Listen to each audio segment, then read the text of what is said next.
remember what oh wait, the intro was that we have no intro to the podcast. I don't know, bro. Anyway, another lovely episode on another lovely day of the Nobody Safe podcast. And I don't know, we're just gonna start with the first topic, which is just Smash. Oh, I just want to go briefly over Smash because when the Kazuya, huh? I don't play that shitty ass game. Come on now. I don't call 2K shitty when I'm around you, right? Yes, you do. Yes, the fuck you do. Yes, you do. Everything I love. Hey man. Yes, you do. He was just talking about he don't create false memories and shit. See? Y'all on his side, cause y'all know. Nah, I'm not on the second side. I've seen enough. I understand, bro. I don't create false memories. I don't know what the fuck you talking about. 2K's ass. False memories. You literally said 2K is ass. I don't know why. You don't know why people play that. That shit is nowhere near. Yeah, I don't know why people play it. I don't know why. I don't know why people play Smash. How often do I play Smash? Is that what you asked? I don't know why people play Smash. I don't know why people play 2K. It comes out every year and it's ritualistically gets worse and worse. Let me chill, because I'll give y'all this. Y'all fan base don't give up. 2K niggas surely give up. Oh no, we don't. We actually don't. We literally keep calling the game ass itself, but we never let anybody else call it ass. Yeah, exactly. As exemplified by the actions currently being done. But because sometimes you just got to see it through, my boy. The last time you said got to see it through, you walked out the store. Not bugging on somebody playing Call of Duty. Probably. Cold War? P4? I'm definitely not playing it. Why does my computer close the document? But in brief, well, I mean, I bullied Tyler with Kazuya and Sora both. I'll say like out of those two characters, like my personal preference is Kazuya, but like from an unbiased standpoint, I would say Sora. I mean, not Sora. I mean, yeah, that Sora is a better character. I find it funny that he has several zero to deaths that have been discovered, and the nigga's only been out for like what, a month and change. He's been out. Sora. Sora has 0 to deaths, plural. So yeah, that's all I really gotta say about the character. I wish he was a fast faller, but I would argue him being floaty is better for the engine. And yeah, Tyler, you got any thoughts on Sora? Even if it's just general thoughts. General thoughts. I'm trying to think because it does suck that I don't personally own the game to give an in-depth analysis. But with Sora, he definitely seems, as Sakurai intended, fun to play, but hard to master to a degree. But he's a solid character. Like, fun to tell. Going off what you said, I do feel he is better than Kazuya, because Kazuya definitely gets walled out by like Swordy's heavy. I'm sorry, who are you talking about? Smash. No, Smash who? Just Kazuya. No, like right now we talk about Sora, but like we could touch on Kazuya a little bit at the same time. Pause. Well, definitely, I understand like with top players like Riddles, he's kind of switching back to Terry and Ken. Yeah. Because it's like even though he likes Kazuya, it's like he personally says the character's kind of buns. Which is fair. I don't think that, because first off, Kazuya is a very, very touch of death character. Like there's been so many times where I've seen scenarios where Kazuya will literally hit somebody once and just end up ending their stock or being capable of ending their stock from there, which is wild to me. Now I get that, which is what I was going off of, because it's like it's weird for a character who's known, especially got known early on for playing Kazuya, to personally say that himself. That's why I was like, the only real reason I could give is because how much Swordies are in the game, and kind of like, especially this being one of the main Smash games where Swordy is like a good chunk of the cast. Yeah. Like I can That's a see fact. why he says that because then it's like Kazuya, even though like all right, with Excuse all me. forms of like rush down characters, it's gonna take more work to get on the zoner. With Sora, he seems like if they're walling him out Well, I well, it's mean, like to a be strong fair, they get. uphill battle.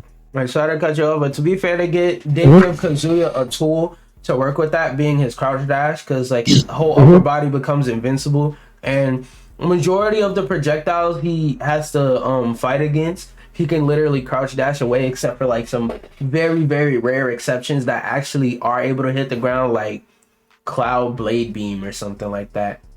I ain't gonna lie. I don't know Yeah, what the fuck y'all talking about. That's cool. That's cool. We just talking about Smash right now. You know, a good game. yeah, it's still definitely weird. It's What? still definitely weird. Ah, shit, this nigga about to go in. I hear the word good. Yes, sir. It's a fantastic game. This man saw Spider-Man and got delusional. What? How? Smash is a fantastic game. Oh my god. That was horrible. What's horrible? Smash. Walling. Damn, son. But what was I it? like like it's like with Kazuya, it's like he's one of those. He's even though people will make him seem like he's a helmet, like not a helmet character. Is like once you get his combos down, is then A really helmet knowing how character. What to. the fuck? What does that mean?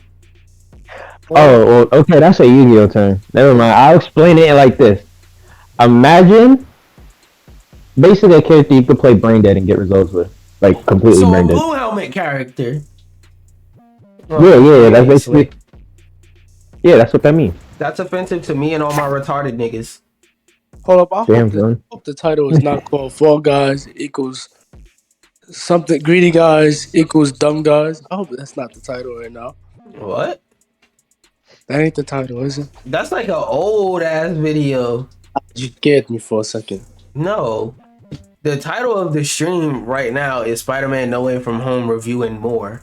I don't know. Like, Fall Guys is a dead game. Why would I make that the title? Guy.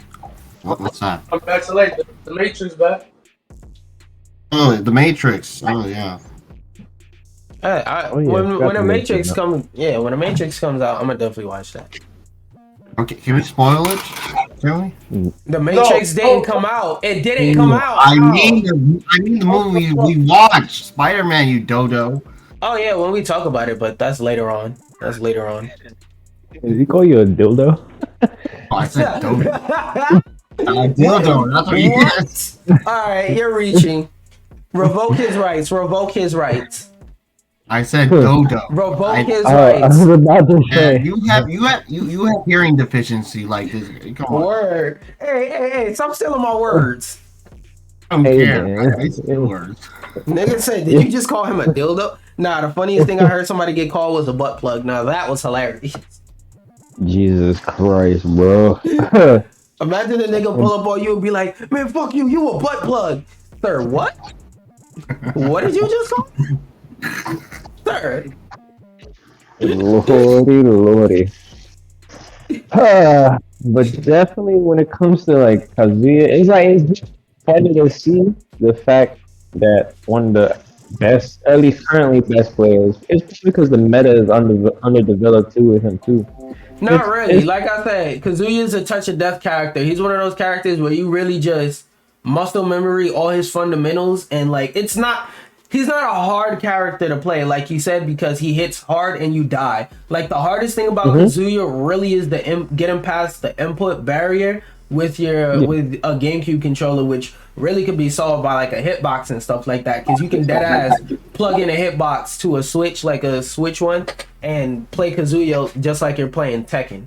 So it's really that's the only barrier to entry, getting good at like crouch dashing and crouch dash inputs and the frame windows and stuff like that. But after that, it's pretty much easy. Yeah, I can get that. One second. I can get that.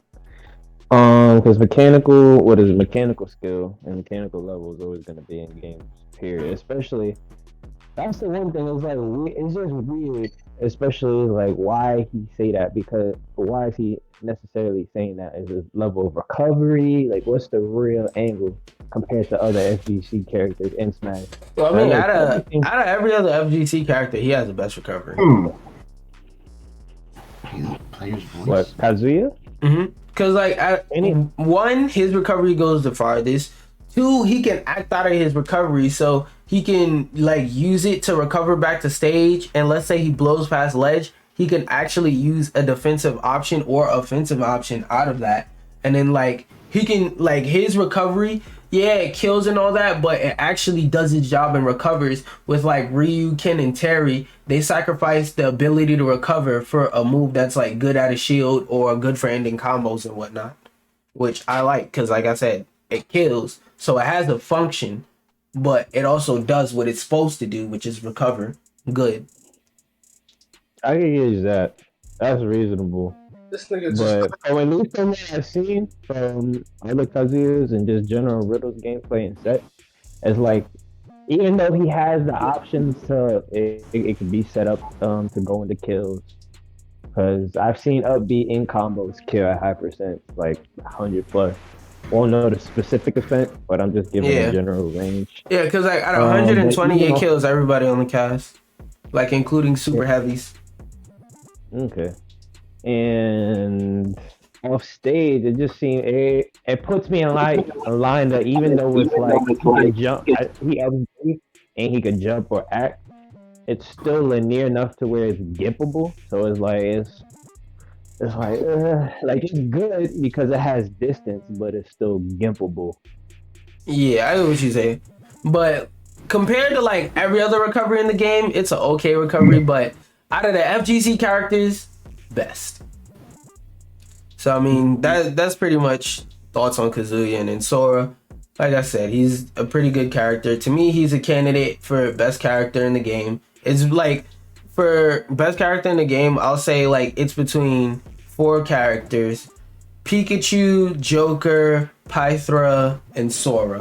It's really just a toss-up contest as to who out of those 4 characters you prefer the most. Neither. Okay. This nigga. You don't know what you're talking about, so I'll disregard that statement. Judge, expunge that off the record. Let's see. What do I need to take? Okay. Nigga over here, like, all right, first let me pop a perk, then let me pop a Zan, let me do some heroin, then I'm gonna pop a Vicodin. Like, damn, bro, slow down on the meds, Juice. Yo, I'm about to come out. I'm about to come out for rock and fucking with strength 12. Nigga trying to wake up at a Pop Smoke concert and shit. Like, relax. This one. I mean, yeah, concert pop smoke one too, but I want to wake up for this. Nigga trying to wake up at a Jay Dilla concert. I don't know. This is here. I don't know. But anyway, like, yeah, that's my basic thoughts on Sora. Unless you got something to add to it, Tyler. Yeah, he pretty much covered everything we know. Everything's still early on him anyway, so it's not much we can do. And more Zero to Deaths to come. But I wanted to like wrap up and talk about like how I feel about the ending of Smash. Like, I knew it was gonna end pretty soon, but I feel like the second DLC, like the second Fighters Pass, is what? We're talking about Smash or Spider-Man? Smash. So why is it called Spider-Man? Spider-Man is all the way down at the bottom. What are you talking about? I'm talking about Spider-Man. I'm talking about Smash right now. So, alright. So, yeah, just let me know when y'all done with Smash. Alright. I'm just about to say like a sentence or two. I'm gonna have to call this nigga back. Yeah, he hates Smash really bad. He plays traditional fighters, so he hates Smash. What's the difference? The difference. I'm gonna let that slide because you don't know no better. But anyway, I kind of don't mind that Smash is ending, but at the same time I mind because like I wanted it to. There's like a couple characters, like more than a few characters that I think they should have added in the game. Like for example, Halo Man and stuff like that. That could have made the game better. But like, there's still a lot of good things about the game. Like for example, I don't think people realize how much life Steve himself is gonna bring to the game. Like just for a sense of quantification, Steve got into Smash and literally crashed a whole website that had nothing to do with Smash. That's wild. Wait, Steve from Minecraft? Are you talking about that? Yes. Yeah, when Steve was added to Smash, Twitter crashed because so many people were trying to tweet about it at the same time. That's a powerful ass character to add. Yeah, Minecraft was a cross-generational game, so that shit is, of course, it would. It's not even about the cross-generational aspect. It's about the aspect of how many younger players is going to bring in. Because think about it. When people, let's say, were like 10, 15, and they saw, oh, Mario, Luigi, Peach, and Metroid are all in this one video game where I can make them fight each other. That's kind of cool. Like the feeling that people had from like Melee and stuff like that, or even just, for example, if you've ever seen a girl play Smash, 9 times out of 10, one of the first 2 characters she picks is either Kirby or Peach. It's just that Minecraft Steve is gonna have that effect on nigglets and younger children. Yeah, of course. That's very interesting because we mentioned about like maybe the game bringing up Master Chief as a playable character, bringing all these from different consoles, different, not just only really Sega or maybe like Wait, hold on a second. No, you keep talking. I'm just gonna be muted for a second.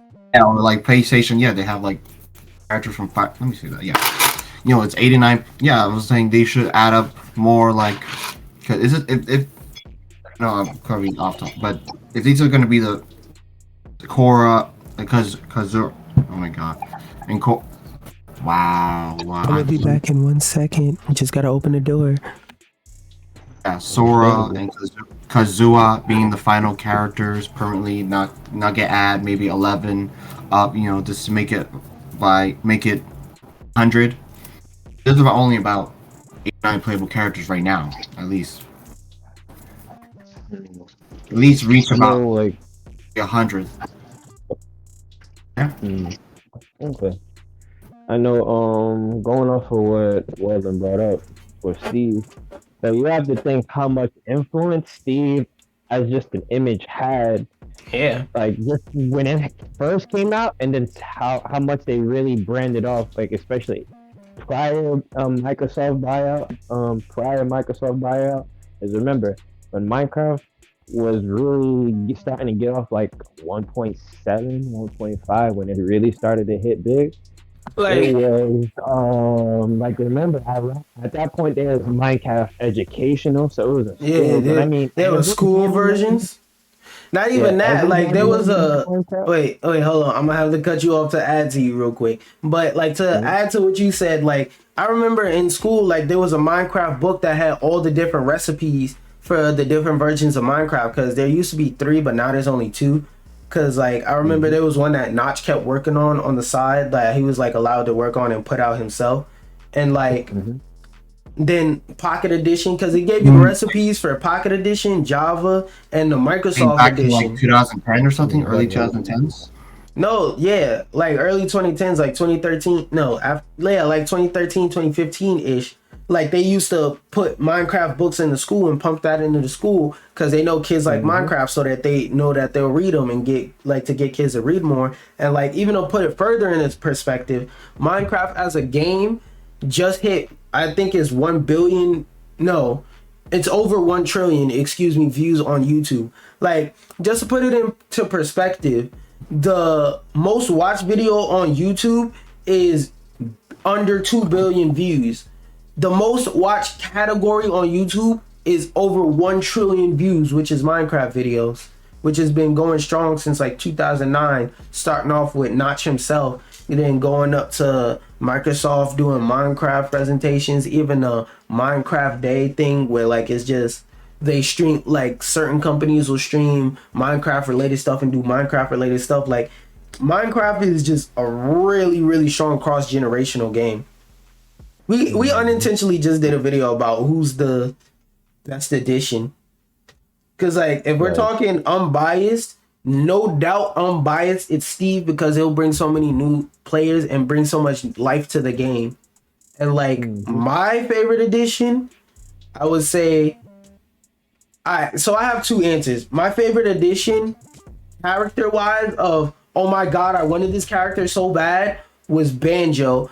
I mean, if you go back and watch my reaction, Banjo Carrara, I wanted Banjo pretty bad because like I was always saying like, dang, this character would fit in Smash so well. And like my favorite character function wise, I would say is probably Kazuya because I just like how like other people may see who are used to only Smash may see the character Kazuya and go, oh man, I hate this character. I have to learn the inputs. Oh, my hand hurts. But for me, as somebody who started off playing traditional fighters and I like Smash because I don't like traditional fighters that much, like most of the time, like Kazuya is a comfortable character to me because he hits that happy medium of he's good in Smash.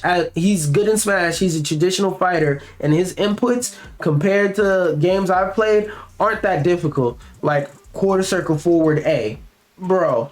I come from quarter circle forward A, triangle, triangle, down X, up, back hold X, A, B plus, start, A, B, X, Y, like all those complicated, convoluted things. Like I've never had King of Fighters pretzel input levels, but I've been somewhere up there, like when Injustice and stuff like that, and it's pretty difficult at times. It gets pretty difficult at times. So to play Kazuya and Tekken, to me it's easy because I've done and played games where I've had to do much more to get way less. With him, you do quarter circle forward A, and you just delete a nigga and stop.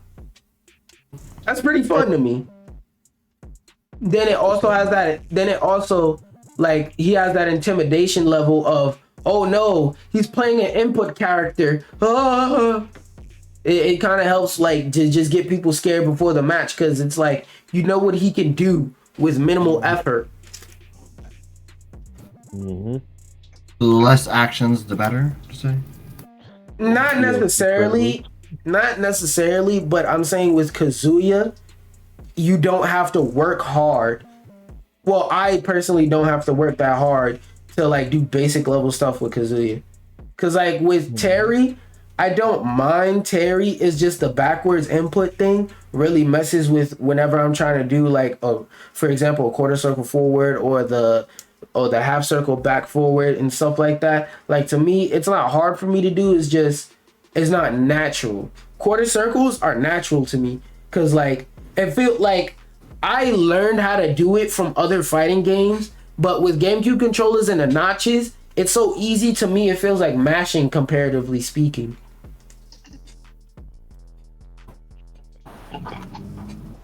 I really need to clean this PlayStation. But Tyler, I'm gonna ask you next. Since you're the only other one here that really plays Smash like that. Like, what do you think is the best addition to Smash? Biased, like your biased opinion. Best addition to Smash. Like best edition of Smash, like out of all the games. No, out of like the DLC, like Fighters Pass 1 and 2. So everybody added from Joker to Sora. Dang. And your biased opinion. My biased opinion. It's like, dang. That's a rough one just because I wasn't like I never actively owned the game. So it was like playing the DLC was like, I'm really trying to think. Like I could list them off for you if you need. Definitely relist them off for me. Alright, because I had it pulled up because I was looking to see what characters I didn't report on before like starting and whatnot. So off the top of my head, I know it's Joker, Hero, Banjo. What the flip? I must have clicked buy now by accident. Okay. Oh, it's right here. So if you'll scroll down so that I can see Fighters Pass 1, that would be wonderful. So, Piranha Plant. Actually, from Piranha Plant to, damn, what's the nigga name? Sora. From Piranha Plant to Sora. Alright, so starting off, it was Piranha Plant, Joker, the Hero, Banjo and Kazooie, Terry Bogard, Byleth, whatever the last name is. And then for Fighters Pass 2, it was Min Min, Steve, Alex, Enderman and Zombie, Sephiroth, Pyra/Mithra, Kazuya, and then Sora. Okay. Yeah. It's like I'm stuck between Hero, Sephiroth, and Sora. Because it's like Hero, in terms of gameplay, just looks so cheap. Like I could just randomly one shot you, like for no reason, just because. It's like literally just because I just gotta Or roll. yeah, Hero is literally a luck test. Like if you want to ever test how lucky you are, just go play Hero, see how much luck you got. Because there have been times where literally I got triple one-shotted. Like I hit them, like I beat them to like 100%. Nigga literally hit me 3 times and ended the match. Took a stock with each hit. I was like, that is incredible. You can literally 3-stock a nigga by hitting them 3 times. And then don't even get me started with crits. There's been times.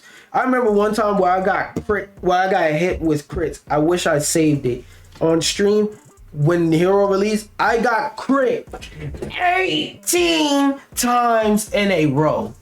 Let me repeat that. 18 times in a row. I got crit. That's crazy. And I'm not talking about 18 times like he'll hit me, play some neutral, use nair forward air. No, I mean this nigga literally spammed smash attacks and hit me 18 times in a row, and 18 out of 18 of those were crits. That game that was ridiculous. In terms of like player, like in terms of I just want to play the game. Yeah, I would find that just hilarious and it'd be enjoyable to a degree.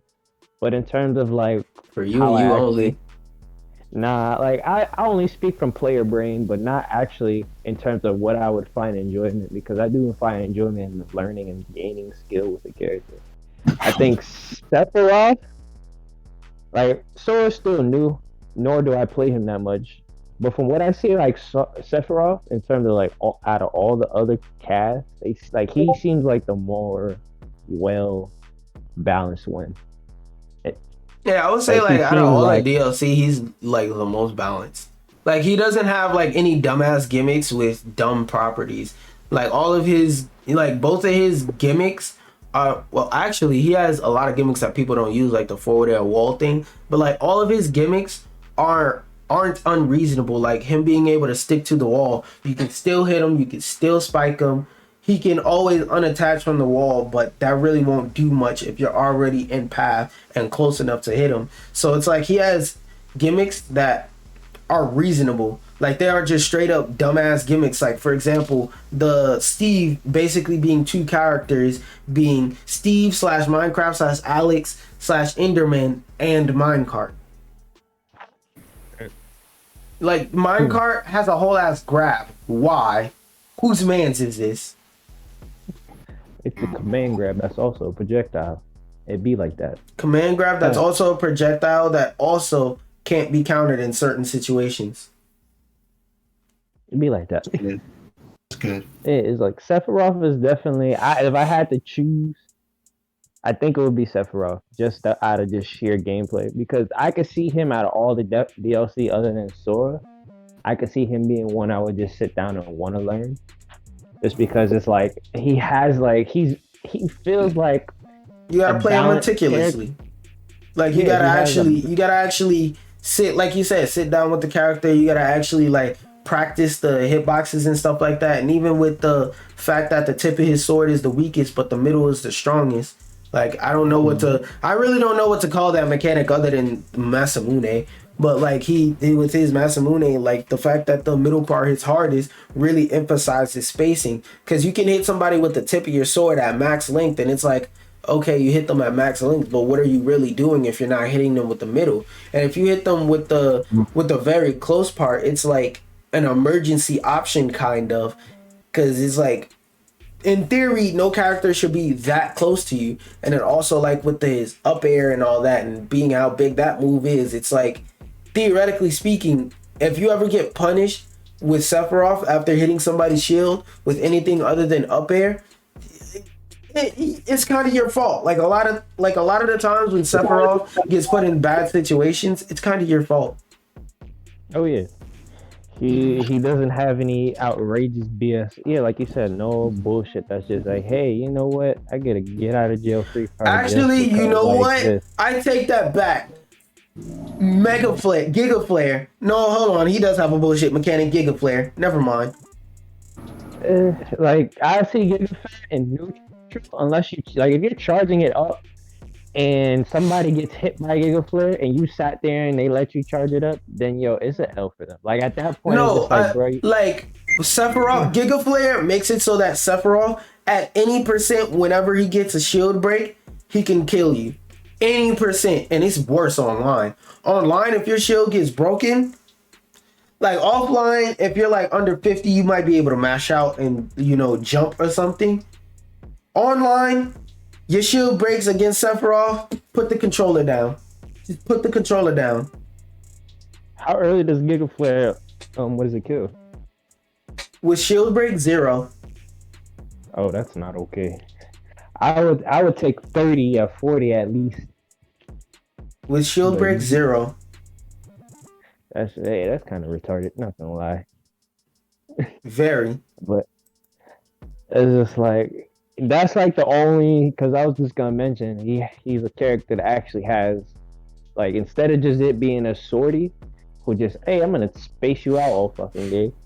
I can play for shield breaks and I have a way to it's not like how would I you say it? you If can I switch have, up like, your playstyle mid-match. I get what you're saying. it's not even just that. It's like compared to like the Shotos, specifically how if they're on you Excuse me. and they're poking your shit, they could just switch up command and that's damn near guaranteed shield break. You have to set it up, which I like. It's not anything guaranteed. You actually have to work for it. And that's Like, why I play like, Kazuya, because I don't have to work for it. bruh, this dude. The amount of times I've just a quarter circle A and got a free stock at like 50 is ridiculous. Because online, that move is unavoidable. Yeah, I'll take that because it's like if you get your shield broken at 50, because with what I do like about Smash Ultimate compared to all the other Smash games, it makes defensive options. You have to really use your defensive options wisely. Even they're not terrible, but you can't just I'm gonna sit and shield all day, and if you grab me, I'm gonna jump and punish you. I'm just like, bruh. That's what I do like about Smash Ultimate, that they have defensive options, but you can't just mash to get out for free. I mean,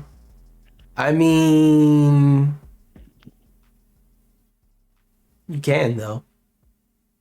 To a degree, but then it's like it's mainly matchup dependent and character specific because it's like, all right, sure, nigga switches into a Monada art. He has 14 frames of invincibility and shield art. That's kind of gay. I'm not gonna lie, and I play short. Like that's like if you try to approach me with a bad option, I just let's Excuse kill me. you with an upgrade. I switch into Smash Monado. I get 14 frames of invincibility and I get a punish. That's Yo, it's kind of funny because that reminds me when I saw somebody getting comboed by a Kazuya and they switched to shield art mid combo to try and avoid Kazuya and literally got 0 to death with electric Wind God Fist. Because whenever you switch to shield art, what really happens is your character just becomes way heavier, and he used that to his advantage to give him more time to use electric Wind God Fist. Because it's a complicated explanation, but long story short, the heavier your character is, the longer they stay in stun, like based on their percent. And the percent he was at plus shield art, that nigga literally got 0 to death because he electric Wind God Fisted him up to the right amount of damage, then he just dragon uppercutted that nigga. That's terrible. Shit was hilarious. I was like, yeah, that's what your stupid ass get, you fucking Shulk player. Hey man, that's on a show player. He's dumb for that. I'm just like, because especially with shield, what is a shield? When you're in shield and you get hit while in shield, it reduces the amount of time shield lasts too. So if you get hit with a whole electric Wind God Fist, you're pretty much your shit. No, that's the thing. Electric didn't end. Electric doesn't make it shorter. It doesn't. because it doesn't count as a hit. It counts as a stun move. So actually, you technically get more time. That's a. Now that's not okay. That's unironically not okay. At all. But now that we're kind of off that topic, let's get on to another topic. So recently, Nick All Stars Brawl came out, and just off the trailers and stuff, Multiverses is on the verge of coming out. What are general thoughts on Nick All Stars and Multiverses? Then I'm gonna hit Dover back because we're gonna start talking about the Game Awards and all. I don't have any opinion. Yeah. Did not see this. Damn. Well, I know you've seen the Multiverses trailer, so let's start off with that. Actually, you know what? Nah. You know, we both have more experience with Nick All Stars. I want to say Nick, I made a whole video about it, so I'm not gonna go too in depth. So you could just go watch that, like me personally. But they're trying to improve the game. So what I realized yesterday is this gonna be a case of like Battlefield, Battlefield 4, No Man Wants to Play Sky. It's gonna be a case of that where they're gonna release the game in a broken state and then just fix it to the point to where it's workable. Even no Cyberpunk 2021, like even those games, like where they released in overtime, they get better with improvements. I think Nick All Stars is gonna be a case of that. But to that I say, just hold the fucking game and wait till it's done, then drop it. They were just trying to get there for the holiday rush.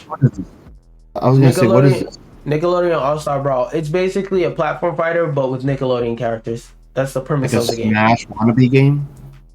Stop calling it a Smash wannabe. It's a platform fighter. Goddamn. I'm looking at it. It looks like a Smash wannabe It's game. a platform fighter. This is a Smash wannabe. Alrighty, bro. We're gonna physically altercate over that one. Okay, whatever. But yeah. And then Multiverses, which one, I think Multiverses, I think is going to be more interesting, especially cast-wise later on down the line. Because even right now, the Arya Stark bitch that we didn't know who the fuck she was, I found out she's a Game of Thrones character. And a lot of people don't realize how many properties WB owns. Like WB owns everything, owns the rights to everything from DC Comics to Looney Tunes to Harry Potter to Rick and Morty. They could legitimately put Rick and freaking Morty in this game. And like, I like the way that they're approaching this game on the design standpoint. What is the corporation? What is it called? WB. Only time. WB. Oh, you know what's another thing they have? Mortal Kombat. So they could put Scorpion in the game. People have been asking for Scorpion in Smash for a long time. Hey, he might get into Multiverses. Just saying. Reasonable. They have the rights to a lot of properties. So I feel like character-wise, this is going to be more interesting because instead of this being a celebration of a very niche and specific thing, like for example, Nickelodeon characters. The reason why Nickelodeon characters are trash is because they don't have much to pick from unless you start going into live action characters. And the way Nickelodeon sets up their contracts and shit, from my understanding, trying to get the rights to put live action characters in the game is going to be kind of ass, A, and B, they're going to have to sign contracts with people. C, not only that, it's going to kind of feel weird to put live action characters in this game with alongside all these cartoon characters. Like on a development level, that's going to be kind of weird. Like, yes, it can be done. It can be compensated for, but it's like, why try to compensate when you can just not do it because it's better to just not. From a game design standpoint, it doesn't fit the scope of the game itself because it's just so out of place. And you would have to basically stretch it. You would have to stretch to make it really fit. You would damn near probably have to deface the character to a degree to where it might be received wrong from the from the public in general, especially knowing how people are when it comes to things like that. That and another thing about it too is like I was saying in the contracts, like you were saying about defacing the character, there might be somebody who's worried about their character getting defaced, and they might have like a really good contract set up with rights and all that, and they might say, yo, don't do this with my character, and they might be really strict and might not know shit about games and just thinking about their appearance and how like they come off as, and they might make it so strict that the character is gonna come out fucked up and wrong, and people are gonna be like, yo, why didn't they just do such and such and such and such? So that could get complicated. Versus WB on the other hand, we're not talking about on a business practice level. I'm not gonna go into in depth about that, but from my understanding, a lot of the time their contracts are designed to be, if you sign this, we can do whatever the fuck we want with this at any time we feel like it. So they don't have to worry about defacing characters. They can pretty much tell the developers, yeah, go ahead, you can add that character, do whatever you want with it. Which is kind of scary. Speaking on WB, I'll say like slight shift. Look at how many collabs Mortal Kombat or even Injustice has done with other characters' properties like Spawn. Like they already have that connection. So let's say if they wanted to pull like Spawn from whatever, I forget the name of the comic book line he comes from or the company specifically, but I know it's I know what you mean. Lesser known ones. But they already have that relationship. So they're not even just WB. Those previous relationships from past DLC characters they built from Injustice or Mortal Kombat they could pull from. And because a lot of them come from characters in like fantasy and stuff like that, it will be in the scope and it'd still be reasonable. And like another thing I was thinking about, like, you know how Smash, for example, isn't just a celebration of Nintendo games, it's a celebration of gaming. Well, one thing like WB Multiverses could be, besides the fact that we all know it's a fucking cash cow by the way that they're monetizing it, but they could do things like, for example, they could go to Image Comics and be like, yo, let us use Invincible and put them in the game and we'll give you a cut of the profits. Make him a DLC character, boom, now we can play as Invincible. The fact that they're not afraid to add characters from comic books, movies, video games, live action stuff from wherever, even original characters, I think is kind of dope on a character scope. And even at a gameplay level, I like how like the game focuses on doubles, but they did something to compensate for, well, not compensate, fix, I should say, how doubles feel so ass in like Smash and whatnot. Because like playing doubles in traditional Smash, it just feels terrible. Not even just traditional Smash, in most other games. I like the fact that they went out of their way to make sure that characters have moves that help each other. Now to see how good these individual moves are, we'll see that later, but on a conceptual level, I think that's a great idea. That's a fantastic idea. It makes it so that doubles isn't just when you get to the last character, how cool is your team combo? It's more of, okay, how can you work together to achieve the goal of, let's say, walling out the other team, or maybe boxing out the other team, or maybe if you're playing against two zoners, breaking their zones and beating their ass and keeping them separate. Like, you know, a lot of variety in gameplay styles could come from that. I want to say... No, go ahead. I say compared to how, because I know that is a good point.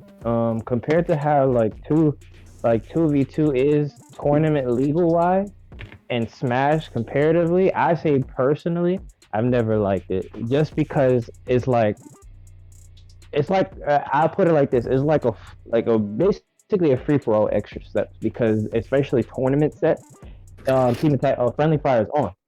So now you have to worry, like in terms of like the match just starting, it feels very clunky. Like it feels like extreme. To be fair, wait, hold up. Sorry to cut you off, but to be fair, they have friendly fire on so that infinites don't happen. So I actually don't mind friendly fire being on, because it prevents infinites and it prevents like stupid ass setups. Like, for example, imagine if you were Bowser and you just stood there and used fire, and Stamets stood behind you, charged up charge shot, and just spammed missiles. Or if Mega Man stood behind, like, I don't know. I'm trying to think of a character that has like some kind of stupid ass shit. Oh, let's say one character is playing Pit, and they stand there with their shields up, with the reflective shields up, and you just stand behind them as like Mega Man or Link, and you just throw boomerang and bomb and arrow. Like that'd be pretty freaking annoying. I can understand that. Like I understand, like you explain it, I understand why it's a good countermeasure to have, but in terms of gameplay wise, it doesn't feel the greatest. That's why I'm just like it's like a pick your poison type of thing where if you design a game with that philosophy in mind for doubles, that could be avoided. Yeah. Okay, I get what you're saying. Cause like Smash, it was designed for 4 people fighting at the same time, so doubles kind of doesn't work in that game. Cause like I said, the way that multiverses address that problem is with having moves that characters could use to help each other and give each other like temporary stat boosts and mobility and stuff like that. Like for example, Bugs Bunny has a tunnel, so if your character's not so mobile, you can make a tunnel from one side of the stage to the other, so that they could traverse from sides of the stage better. And also another thing about doubles that multiverses address, from what I see, is that the stages are way bigger, so it allows for 4 people to comfortably be on the stage and do them without being like a huge ass stage where you could just hit somebody once and then run around, hit them again, run around, do all that kinds of crazy crackers crap. See, that's reasonable. That's why it's like I can get it. That's why it's like Smash has a problem because it just is Smash. It's meant to be a party game at its core, so I can understand that. That's why it gets slack, but that doesn't mean it's like one of those things that is acceptable, but not in a way. That's why I'm like, it's good. It definitely has potential because then I want to see like if that's gonna be their main selling point in terms of like them actually fixing a problem with doubles and actually being a focus point for the game. I just want to see how well they do with singles as well, because if they can make singles good too, that'd be a very strong contender. The thing is, with the philosophy of the game being doubles, I don't think singles is going to be that strong. Like, people are still going to play singles. Like me, for example, I don't really like doubles that much, even though it's being designed with doubles in mind. Like, singles is still going to be very much alive, also with the aspect of remember how like in Injustice 2 you could switch your moves kind of and switch different gear for a different stat boost? They're gonna have that type of system in place, which scares me on a monetization gameplay level, because it's gonna feel pay to winny at certain points. But on like a purely gameplay standpoint, I like it. Dova, we talking about multiverses. What? Alright, so you know how WB owns a lot of properties? Like, for example, they own Mortal Kombat, Rick and Morty, Game of Thrones, Harry Potter. Basically, they're making a platform fighter, which we were talking about is cool because, like, the amount of characters they could pull from, like, they already, for example, got Superman, Shaggy, Bugs Bunny, and Arya Stark from Game of Thrones in the same game as Steven Universe. That's wild. And Finn and Jake. Yo, yeah, they have Finn and Jake. Like, the character, like, my main thing about multiverses is their pool of characters is gonna be wider than everybody else. Cause like Nickelodeon, let's be real. Nickelodeon doesn't have properties to get to Smash's level of character variety and character feel. What? If we ignore like the Fire Emblem stuff like that. What? I said Nickelodeon doesn't have, like, in terms of recognizable characters that any random nigga off the street will see and be like, oh, I know who that is. I know what you said. I don't understand what you said. Do you know how? I don't think you understand how much WB owns. Like, WB owns My way God, you're more. telling me, so you're gonna tell me you see Danny Phantom, you're not gonna know who that is?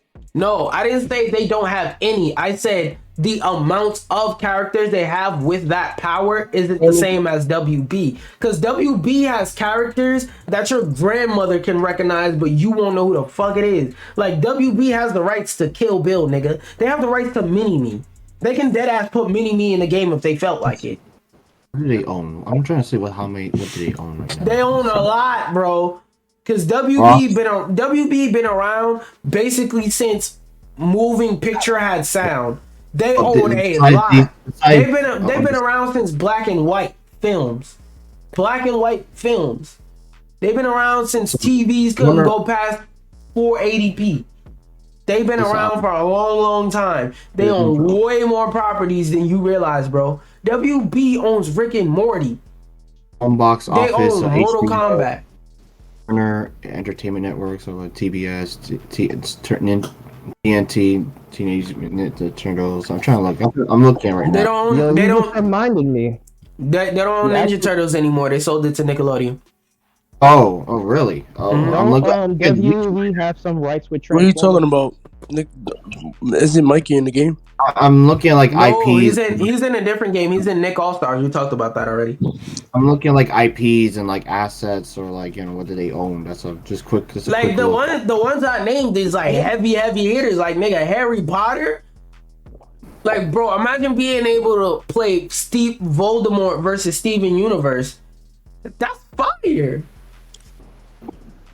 Bro, you can play as Ultra Instinct Shaggy. That right there is a W itself. Question. Yeah. So don't WE own some They rights own with Rooster Transformers? Teeth. That's very interesting. I don't know. They own Rooster Teeth. If I'm Looking not right. mistaken, I believe they do. That's Well, crazy. I'm looking at- Imagine Optimus Prime or even Hot Rod for the old heads or Bumblebee. That would be cool. We're like Hot Rod fighting Stevie Universe, fighting Arya Stark. Who else could pull that off? WB. I'm just They got a saying. lot of potential. They do have a lot of potential. But all right, I just want to like give what positives in Nick All Stars do you see? Because like I'm not gonna lie, it's kind of fun to bash this game, but I bash the game only because I like it. What kind of positives could you list? Like me, I'll say like one of the positives I like is their cast. Because like I did talk a lot of shit about their cast, but I personally like it because of like the meme references and the variety in characters. But like on a casual level, I'm not everybody. So take what I say with a grain of salt. Now, back to what I was saying. I like their cast. What? Oh no! I thought it was teenage. Oh no! I'm sorry. Not teenage. TNT Turner Network Television. I made a mistake. Oh, okay. I get you. I got you. Mm-hmm. Not Teenage Mutant Ninja Turtles. That's I made a mistake. Not TM and. Yeah, we got you. We got you. We wanted to rectify your mistake. But I like the cast. Nick All Stars a lot because it has a lot of variety and it has like a lot of older characters that can make people like go back and check out those old shows and become like a fan of older shows and stuff like that. And another thing like I really appreciate is the game. I like to shit on its mechanics, but like engine wise of like how the game actually runs, besides the random ass frame drops, everything else in the game works pretty well. Like especially the online, like when I was playing the online, even though there's no rollback on Switch, it was fantastic. So I imagine on other platforms, it's just fantastic and way better. That's like the two positives I wanted to say. Oh, and also, wait, one last positive. I love the fact that even though they have horizontal wave dashing, they don't force you to horizontal wave dash. Like for example, Rivals of Aether, they allow you to choose between traditional, horizontal, and I don't know what to call it other than wave dashing for babies, which is where you can pick a direction and wave dash. Oh, wonderful. Now that's reasonable. That's Horrible because Walden State's wonderful. good. Damn. It's like it's a good thing you got me on here because it's like I'm like a melee enthusiast. I'll say it like that. But it's like You like the punch. You like the punch. That's it. it's like really playing Nick All Star. Melee the wall. You like to melee your door. You like to melee probably your cat, your dog, your neighbor's cat. Hey yo, Tyler, you out here punching cats? Uh-huh. Yeah, I'm not Michael Vick, bro. Uh-huh. Nigga. You like to melee. You like to melee. Nigga out here Ray Rice and the kitty. Uh-huh. You like to melee your television. Like yo, why you over there meowing? That's wild. It's like with Nick All Stars, I can't just talk about the positives because like I've played Melee for so long. It's like, and like You played it. definitely I understand. You got PTSD from the shit game and Stockholm syndrome. that shit is pain. Like I'll say it like this: everything that the issues Melee had in terms of like complexity, they did solve that, which I appreciate. Right, That's yeah, I good. do appreciate how they simplified a lot of stuff. Cause like I can, cause like for example, I can wave dash, but I'm not really that good at frame perfect wave dashing. Which I can do it if I wanted to sit there and practice. But that's the thing. It's what I would call like a competitive casual friends game. Cause like competitively, oh no, this game is fucking horrible. But casually, like competitive casually, like that little sweet spot that I'm in where it's like I can wave dash, sure. I can tech, AMSA tech and do all this other crazy shit.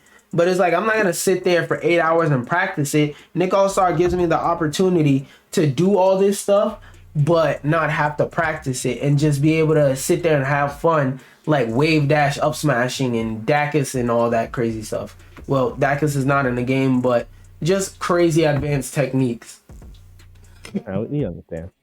It's like the issues I have with it is because of certain things are just too helmety. Like I shouldn't be able to jab lock you so many times in a row. Like you give jab lock me like I like me personally. If there's a jab lock cooldown, and this Not is even me just that. knows how to get like there's a cooldown to like if I get a single jab lock, I have to wait at least until you hit the floor again to set up for another jab lock, and it can't just be right after a move. Like I can't just hit you once in the air, bring you back down, and then jab lock again. Because that thing that pseudo infinites and that shit is unhealthy. I'll say that. Not That's even like pseudo infinites. This game has a lot of whole ass true infinites and zero to depths. Like this game, like this in this game on competitively, this is a very very touch of depth game because everybody can just kill you at zero. yeah, Everybody, even Patrick has a zero to death and an infinite. it's like certain things with the game. Like I'll take the touch of deathiness if it's made to where I have to guess. Like and I have to really guess because like you said in our play session, Remember the it's like Sandy infinite? yeah. Imagine a bunch of those. It's like my issue is that there is no like even though it's supposed to be a very RPS platform fighter, it doesn't really feel like an RPS platform fighter because it's like No, I would argue the way it's designed feels too RPS because there's a lot of situations where it's like you get hit and that's the end of your shit. Where it's like if you would have picked your other two options, you would have either like had a neutral reset or you would have beat them out. I feel like it feels instead of feeling like rock paper scissors, it feels like rock paper scissors gun. Everybody just has a gun. Nobody's picking anything else other than gun. And the gun wins in every move. That's what I'm saying. It's like when it's like I even create a scenario. It's like if I set up with a jab reset or I spike you on the floor and you tech away from me, even though you might be directly under me, and I like meteor spike you directly 180 degrees downward. If you tech away and I'm good enough with my wave dash tech, it don't even matter the fact that you teched away. Like it just does not matter. Like it's just like, hey, you're still gonna die, but hey, I'll get good job. Like, yeah, you know fundamentals. Okay, cool. That doesn't matter here. It's like the concept of fundamentals is just out the window because it's like everybody is just I'm fast as fuck, boy. Like I can just it don't matter. Fast as fuck, boy. That's one thing I do appreciate too. That everybody's like aggressive in this game, but I feel like, all right, let me put it like this: I like what they were trying to do. They just didn't do a good job of doing it. Because what they did is they kind of made it so that unless you're tough, if you're a zoner, you kind of just don't work in this game. Because, like, for example, Garfield, that nigga sucks. He's a fun character to play, but if he didn't have a zero to death, he'd be unviable. That nigga absolutely sucks. Like, who else is a zoner? Helga, like, when she tries to zone you, it doesn't do anything because her projectile sends you towards her. The fucking, what? Why? Why should I be getting hit across the stage? And if I'm across the stage and you hit me, I should be further away from you, not closer to you. Like, just stuff like that. It's like, I appreciate what you were trying to do, You just didn't do it.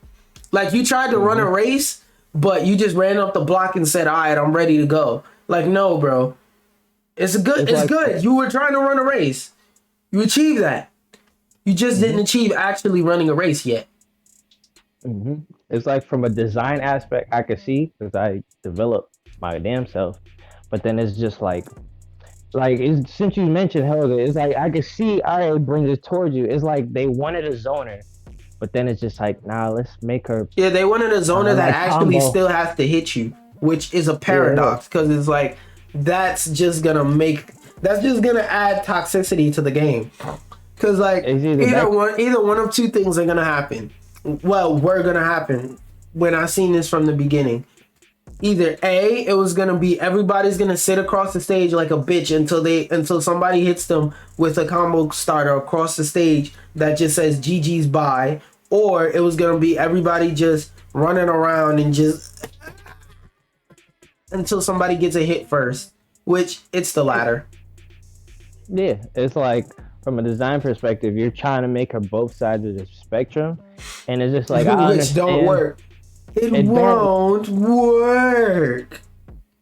Not the way they executed it. It's like not even. It's just the medium of how the platform fighter in general is set up. You have those archetypes like zoner, hit and run, so that there can be a more off, like a balancing point, in matchup.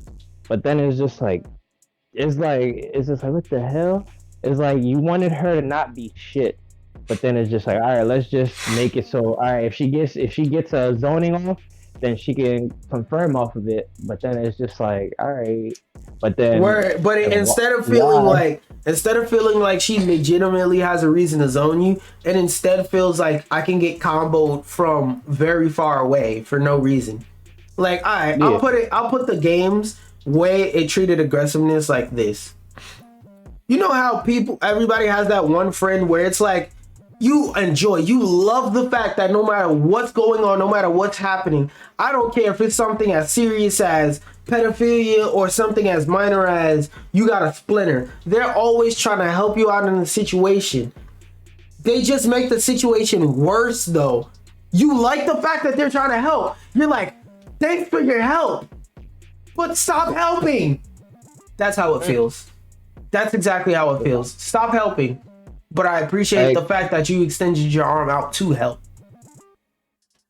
I think the fundamental issue with that character specifically on the topic is that you not only made her a combo zoner, but then you made it to the fact that she don't even have to rely on the fact of projectiles like every other character in the game. A combo. Like first off, let's address the fact they put a. Well, I'm not even gonna. Let's not address it. I'm gonna just say they put a counter on a combo zoner. What was the thought process there? It don't make sense because if you get it don't make sense conceptually, even in a design aspect. Because if you're trying to set up combos from a distance, why would I be countering? Of a counter, yeah, it's just like if this nigga gets hit, then why have a counter? I don't have to worry about getting hit back in any situation. It takes away the weakness of a zoner, which is once I get close to you, GG's. Now it's just, I'm a zoner who can combo the life out of you, but once you get close to me, it's GG's for you, not me. It just doesn't feel fair. It feels like why the reason why people didn't like Smash 4 Rage, that's what it feels like. It feels like I get punished for winning. It feels like an arson mechanic. Arson. It's like, oh, I'm losing the game. I'm losing the game. Mere fool. No, I'm not. I'm winning now. All right. The game just started, sir. Oh, what do you think you're doing?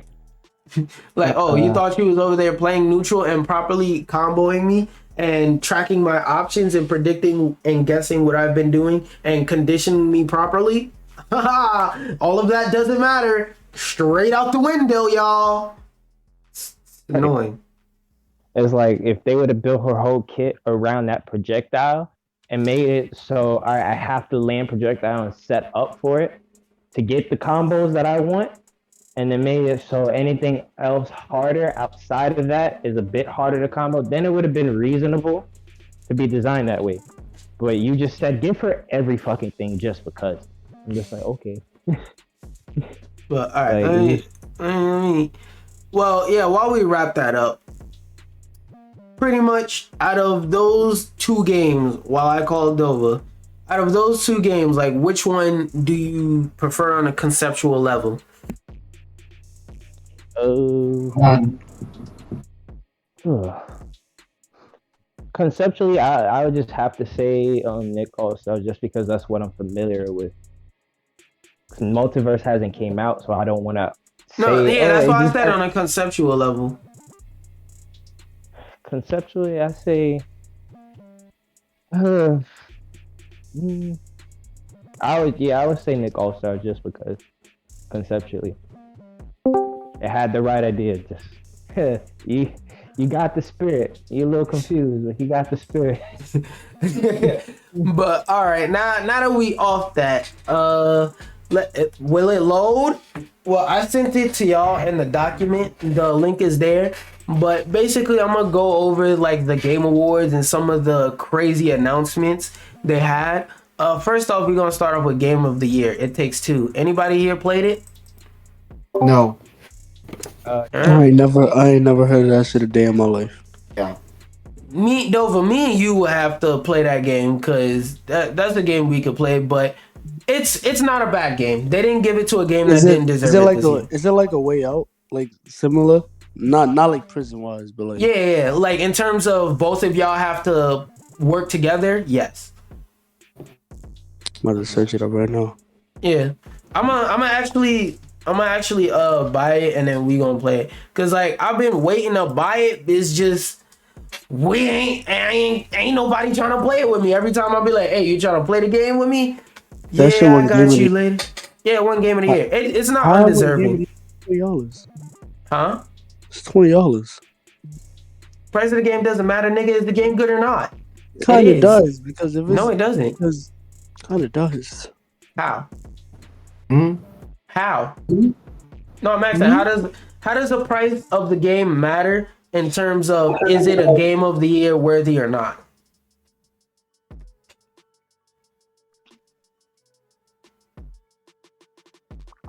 Crickets. Straight crickets. Hello. Crickets. What's going Okay. on? What was the question? I got lost now. Because no one answered.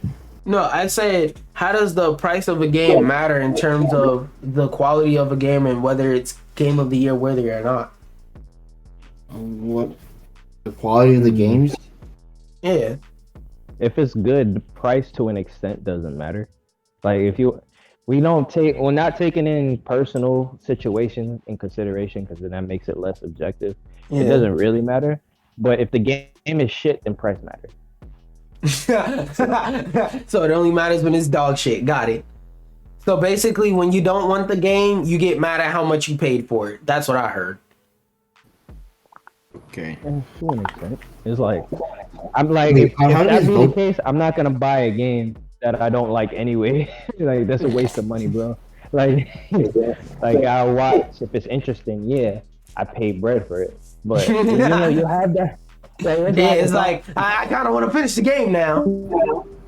it's a level of all right, cool. Like if it's a brand new something out of my comfort zone, I don't know what to expect. It falls on me at the end of the day. 'Cause I did pay the bread on it, and if I'm trying there it, was- you said I try it. But like Yeah, if there I was some know, game- go ahead. Oh, no, go, Tyler. I'll say No, something. no, you go.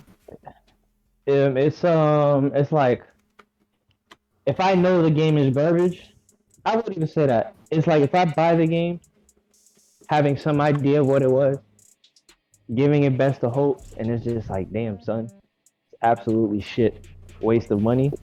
Then it's just like, yeah, I'll take it. I'll take the blame on myself as the consumer. But I definitely warn others, like, yo, it's not worth the price. Like, it's damn sure not worth the price. Word, that's a game D recommendation. Like, you know, it's like when Kingdom Hearts first came out, and that shit was like you can only get it with the bundle. That shit was like $90. Niggas was dropping that, and then I watched gameplay on it, and I'm just like, bro, I don't even know what I'm looking at. Like, I'm getting flashbang with so many different mechanics. Like, I'm just like, it's not the fact that the game is bad. I don't even know what's going on, bro. It's like what's happening, bro? Like, yo, slow down. Let me learn how to use the mechanic first. Stop just. Like that would be something like it's like a dichotomy. Whereas like if the game is bad, but then it's like if the game could be good, but it's just so much that can also make the value decrease because it's just like as players who are like you gotta assume the consumer is stupid. Like I say that because I worked in retail. So like, Yeah, I know. I know what you mean. Like the customer's always right. No, they're not. So it's like from a design standpoint, you shouldn't just rush and like assume, hey, you played the last 2 games. All right, cool. Well, hey. Well, I mean, to be fair, Kingdom Hearts is kind of an exception because nobody plays Kingdom Hearts but Kingdom Hearts fans, and them niggas don't know the story. But moving on from that, I'm gonna just list off another few games in their awards. Deathloop won a bunch of awards, like for example, won Best Game Direction and stuff like that, and a flurry of other quick announcements. League of Legends won Best Esports Game, which I don't know how the fuck they're winning that in 2021. It Takes Two won Best Family Game. Guilty Gear Strive won Best Fighting Game this year, and the fact that Guilty Gear Strive won didn't surprise me. The fact that Nick All-Stars had a nomination surprised me. Because I was sitting there like, first off, this game came out 50 seconds ago and the shit released garbage. You shouldn't even be thinking about them niggas. Wait, how did these What they get nominated for? Wait, how did they got nominated for Best Fighting Game? No, it's like the Game Awards is a committee. Mostly. What game? How these games are chosen? How like it's a committee, like how they do the Grammys. Like it's just a committee of niggas you'll probably never know or meet that are on the committee. They just sit around and say, "I like this." That's what it is with the Game Awards. So how do you decide? Just by what they think? Oh, this. Yeah, it's a committee. I just said that. How did the committee decide? I'm not on the committee. I don't know. Oh, you should be in the club, man. I'm not in the club. I just said, hey, it's a committee of people. I don't know who the fuck the committee is. They just be committeeing and shit. Okay. It sounds like I said they all got chlamydia and shit. They really do. But Guilty Gear Strive won Best Fighting Game, which I can understand because that game, from what I played with the beta and stuff like that, it was pretty solid.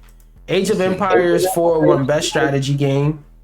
Nobody cares. Resident Evil 4 won Best AR VR Game, and Elden Ring won Most Anticipated Game, which from like the trailer, I see even here on the page and all that, it kind of interesting. I saw there. I think the indie games. I think one of them. I think it was Kena Bridge of Spirits. I don't know what that is. Oh yeah. Kena Bridge of Spirits won Best Indie Game. And that's one of the games that was highly anticipated for PS5 games. And I'm wondering, like because I wrote in my list, I didn't put on the list of the games that were not accepted for indie, for best indie. I'm like, what you mean? Let me see. I'm trying to look back. Because there were other indie games I thought they would be accepted. I had to look back. I don't know if. Let me see. Shit, man. No, because there was some other indie games like shit. The ads, man. Yeah, and like even with the games they announced a lot of good games. Like for example, Epic, Iron Galaxy, and Epic Games, they're working on this game called Rumbleverse, which is literally just a brawler battle royale, which I like. As long as they don't introduce projectiles, don't pull no Tekken 7 shit and add a Noctis into the game. Now this nigga could stand over there and just snipe everybody. Pain. And like I'm gonna list off some things they named just in case. And if anything that you care about pops up, just let me know. Metroid Dread won Best Action Adventure Game. Doom, like the movie, gets a game. Anybody care? Hey, Doom, like the movie was in Zendaya. It got a game. Oh, interesting.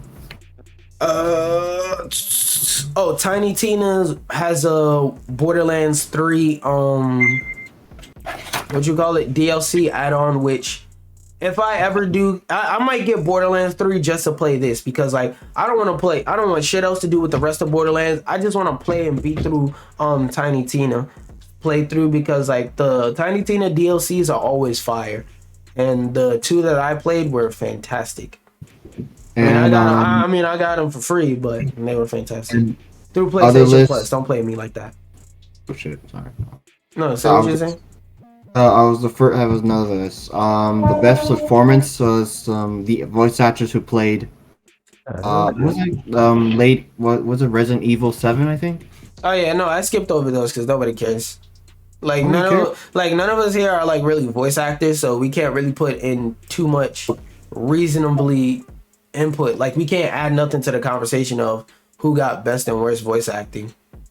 Oh, okay. Okay, fine. Well, to me, as a Halo fan, I was gonna mention this. So, Halo Infinite. Goddamn Xbox fan, go ahead, go be a shill. Yeah, yeah. Bro, did player Microsoft cut the voice. check yet? Did Microsoft send you your invoice yet? I mean, not your invoice, your I check yet. wish. I wish they should. I wish they should. They should give. They should pay me a check. But some more games like that were announced was some shit called Warhammer 4000 Space Marines. Apparently, like it's a continuation of a series. Forspoken, I think that's the Attack on Titan lookalike game, if I'm not mistaken. Nope, that is a completely different game I'm talking about. Wait, nope, might not be. Nope, yep. Oh, that's the game. It has like an Assassin's Creed, damn, what was the Odyssey type of feel. That game, it looks kind of interesting, but I'm not gonna play it. New Saints Row game. I like at this point, I'm really not sure as if this is a continuation or a remake of the first one because I've been getting a lot of conflicting information from different like sources and stuff like that. So, Wait. Are we talking about announcements right now? mm-hmm. Oh, I was gonna say okay. Yeah. They announced they showed another trailer for the Suicide Squad game, and Guardians of the Galaxy won a couple of awards, like for best story and stuff like that. Chia, nobody cares about that game. Oh, they announced that PUBG is free to play. Anybody care? I've never played PUBG. Pay Do $20 people for even that play shit. Kind of PUBG? don't. Huh? Wait, do people even play PUBG? Yeah. I thought that was like Sing. I thought like Fortnite rampant. It kind of is, but not really. Like it still has a player base. It's just most of Yeah, that maybe- player base moved on. Maybe not. Maybe just the search results that I just only look through. You and my cousin. You know, it's like I thought. Yeah. PUBG would not be popular. I mean, yeah. Like, You know, like, Fortnite. you know what it is? Because like PUBG was popular at one time, but the thing is that PUBG, it wasn't as bad as H1Z1. Like the game, like H1Z1, that game straight up didn't work. So like there's nobody playing it except for like the diehards, which there aren't many of. But PUBG, the game fundamentally and like mechanically works. So exact awards that Deathloop won are best art direction. Another award that they won was best art direction. Genshin Impact won best mobile game. Any of y'all Genshin Impact players? No, I'm Yeah, not a mobile pedophile. player. I'm not a mobile guy. Oh yeah, they had a WNBA player go up there and award the Genshin Impact award. I was so confused. I was like, I could get if you brought out an NBA player to present the 2K award, but why are you bringing out a WNBA player to present the Genshin Impact award? That didn't really make sense. But oh yeah, some other miscellaneous games. It Takes Two for best multiplayer game, Dream for content creator of the year, Near Replicant for best score in music, Tales of Arise for best RPG, and Halo Infinite for game of the year. Whoa, hold on. Oh, for player's voice, Halo Infinite. What does that mean, player voice? People like the people company. like actual people voting. Oh, they also announced the Lord of the Rings game, but just about Gollum, which to me sounds pretty interesting because he's a character that's rarely explored other than outside a joke. Like they kind of treat Gollum like a Cyberman. You mean Lord of the Rings? Yeah. Oh, My precious him. Oh, maybe I don't know. He's just a character, like just okay. Never mind. But they're making a game out of him, or like Yeah, just a game out of him, like specifically where you get to play and explore his story. Explore his story. so you gotta crawl and get some gold, try and find the ring. I don't know. That's what I guess you just you're gonna crawl around in caves and booty cracks and look for gold. yeah, look for gold, look for money, try and find the ring. I won't get it. You're trying to go Try through and more. scrap up some spare change. Cuphead. He's not gonna spare some change. He's I say he's gonna take. Yeah, I say he's gonna take spare change. But Cuphead got some DLC announced. Nobody cares. Sonic Frontiers. I know you were ready to nut when I mentioned that they said something about a new Sonic game, Tyler. So, any thoughts on that? Oh no. I was happy. I was a Sonic movie. Like I've lost hope in Sega when it comes to doing Sonic. Like if it's just purely Sega, like in-house Sega, I don't even trust Sonic anymore from them.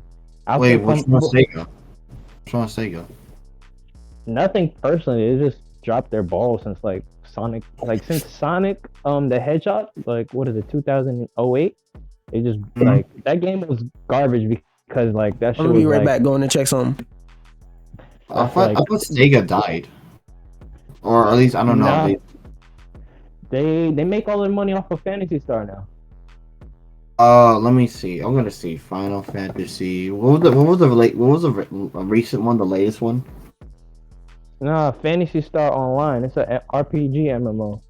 They just recently made on Phantasy Star.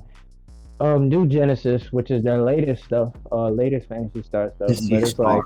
like Fantasy Star. Talk.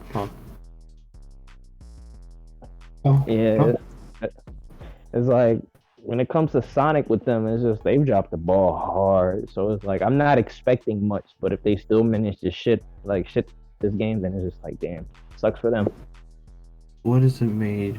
It's wait. So Sony still? I mean, Sega still makes? Does it still exist as a company? Yeah, Of course. I mean, Sonic is their mascot. Sonic is their bread and butter. That's the only fucking thing they make money off of besides Street Fighter. No, that's not true. That Street Fighter. What else they making money off of? Fantasy Star Online. That's literally the reason why they're making money. Nerd ass game. Nobody plays that. But no, no, don't say nobody plays. Nobody. Like their community. Bro, I could personally say from how that community is, they make bank off of that game. Like when I mean all of Japan plays that shit, and when it got released in the North, bro. When I mean people play that game, bro. It's one of those because with Sonic, they don't make like they've been dropping the ball with Sonic. Yeah, they can make bread with Sonic as a mascot and as an IP, but in terms of games, it's like the last good Sonic game that I remember people saying was decent was like the recent Sonic Colors, but it was just decent. Ain't no such thing as a good Sonic game. But they also announced a Sonic movie, which the trailer looks shit. For best action game, that was Returnal, which everybody returnal that to the stores. Oh, Slitterhead. Slitterhead was another game they announced. Nightingale, don't care. Oh, they said Final Fantasy VII is coming to PC, don't care. Horizon Forbidden West, don't care. Wait, it's Sega being a publisher or what? Of Final Fantasy? They're like a studio. Oh yeah, they announced a Wonder Woman game, but they're like a studio I'm looking right now because the developer for at least for Final Fantasy, at least the latest one is Square Enix. I don't see. Let me see. Maybe I have to look deep. Yeah, like they develop and all that too. Like there's something called The Expanse that's getting its own Telltale game, which I'm gonna play that. Day one, I'm playing that. Sega ceased to making their own console. That's what that is. They still make games. Yeah, they do everything else. They just stop making consoles. Mm.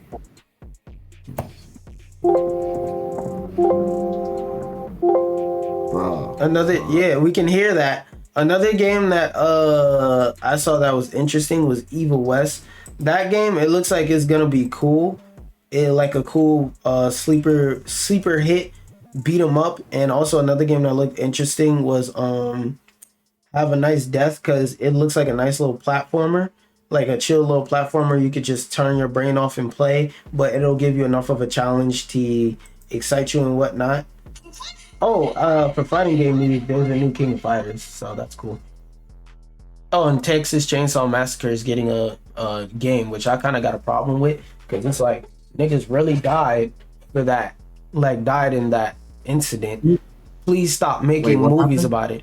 I said the Texas Chainsaw Massacre game. I was saying like that was like a real life incident. Like that isn't just some shit somebody just was sitting there one day and just made up out his thick ass skull. Like that's a real life incident that happened. I was saying I don't appreciate the fact that they're making a game out of it, because it's like niggas really died. But they've been making movies out of it in parts or series. Yeah, and I don't watch none of them. So is this gonna be like? Is it gonna be like a Jason, like the Jason movie? I mean, Jason game. Like, you know, you play online with your friends. I don't know. They didn't give that many details about the actual game or its gameplay, so I couldn't really for sure tell you. Okay, interesting. But yeah, please stop making games about that shit. And Alan yeah, that's Wake pretty much. Oh, there's one like Alan Wake. That's the second game that hasn't, like, the only first thing that came out like probably 2010. That's it. Oh yeah, they said they're remaking Alan Wake. But have you played that before or no? What, Please. Alan Wake? No. Oh, okay. And like for the Game Award announcements, that's pretty much it.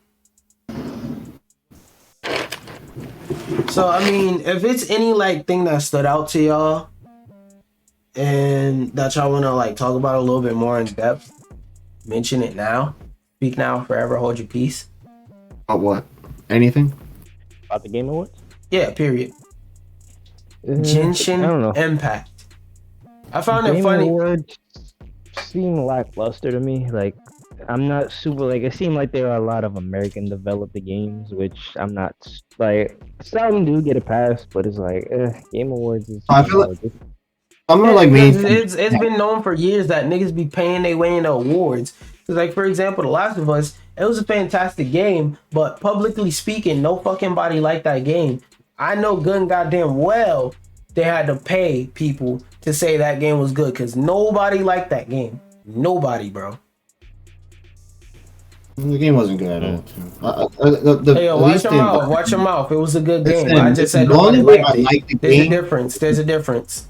Listen, wait. Listen, this is my opinion. The only way I like the game Last of Us is very, the environment is very, like I had to like this playing the game. I feel like you have to like look every corner in, like, use your intuition or whatever that is, like your whatever the Assassin's Creed type mechanism. You talking about listener mode, the same mechanic that was in the first game? Yeah. Oh, well, it looks like Assassin's Creed kind of thing. You have to you see enemies through or something. Couldn't be me. But you know, you have to be resourceful. You have to save every bullet. You have to be careful. Who had to save every bullet? I do. I had to save every bullet, man. Like who? me. I was running around like Casanova. Boom, boom, boom! Everybody getting shot. What are you talking about? Listen, If you was standing, if you was in between me, if you was standing in between my point A and my point B, you was dying. I wasn't saving no bullets, and I'm doing fine. Listen, I don't mean very You suck at games. There's a difference. I don't suck at games. Nah, bro. You suck at games. No. That's the only explanation. Because that game is not that hard. I never say bro, if one, you're full of shit, and I don't suck at games. Ooh, you do. What? Name a game you can do anything better than me in. Oh wait. Everything. Yeah, I do everything. Nah, name a specific game that you're better than me at. It doesn't matter if it's a single player game, a puzzle game, Any game. Oh, not Smash. I'm not good at Smash. That's the only thing I would say. Yeah. Fighting games are just off the table. Yeah. Our race car games, I'm full of shit. I never like it. I've beat you every time we play Mario Kart. And the one time we play whatever one of those racing games was, Forza or some shit like that, I beat you in that too. And I don't even play those kind of games. So try again. I already said that. And what? I'm not foolish. Listen, I almost finished the game. And? That doesn't mean I'm full of shit. That doesn't mean I'm horrible at it. I don't know what the hell you're talking about. No, you over here struggling. I can't find bullets. No, it's so scary, man. What do you Floods? Like you scary. go What to you the scared of, bro? It's pixels on a screen. Dude, I'm like It's engaged in the game. I have to like get my cousin to I'm like, engaged in the game too. But it's pixels. Bro, I'm afraid of zombie game. Every time I play a zombie game, I'm like, They're pixels. Bro, I know they're pixels. Come on, Pixels. They're red, blue, and green lights on the screen. It's not that deep. Listen. You hear like the clicking sound of the zombie of the walker. Exactly, and they gonna hear the click sound of my gun. What you mean, bro? Now you just digress. Now you just get Listen, the point. I like the game. I don't know about story. You like the game even though you suck at it. That's relatable. Okay, I like it. I don't know about story, but I don't think it was good. Maybe in terms like they killed off the main character. I forgot his name. Joel. Yeah.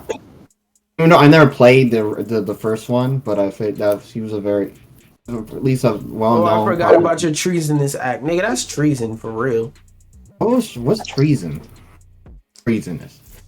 Treason? You not playing the first game? That's treasonous. Oh, I don't care. I never played all the Elder Scrolls game. I played my first Elder Scrolls game. Well, I'm not an Elder Scrolls player, so I don't care. But I am a The Last of Us player, and you should have played the first one first. Okay, I never played Fallout. I only played Fallout 4. Any game I never played the first part. So I don't really care. You're ridiculous. I feel like they should be able to sue you because of that. Sue me for what? For not playing the previous games. Oh, well, that ain't my problem. I would fucking hate the entire series if I played the first game. There's only 2 games in the series. What you mean? Oh, I would hate the first one. You're not gonna hate the first one. 99% of the population likes the first one more than the second one. You're not gonna hate the first one. I promise. Well, actually, yeah, that's true. Yeah, I full of shit. Okay, I'm wrong with that. Let's get first. The first is always better than the second, and so on. Times better.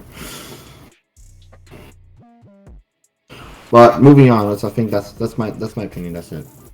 Yeah, I'm trying to get this man Dova because. Where did he go? Why did he left again? Oh, now okay, never mind. Why do you keep leaving, man? Bro, you gotta chill with that. Chill what?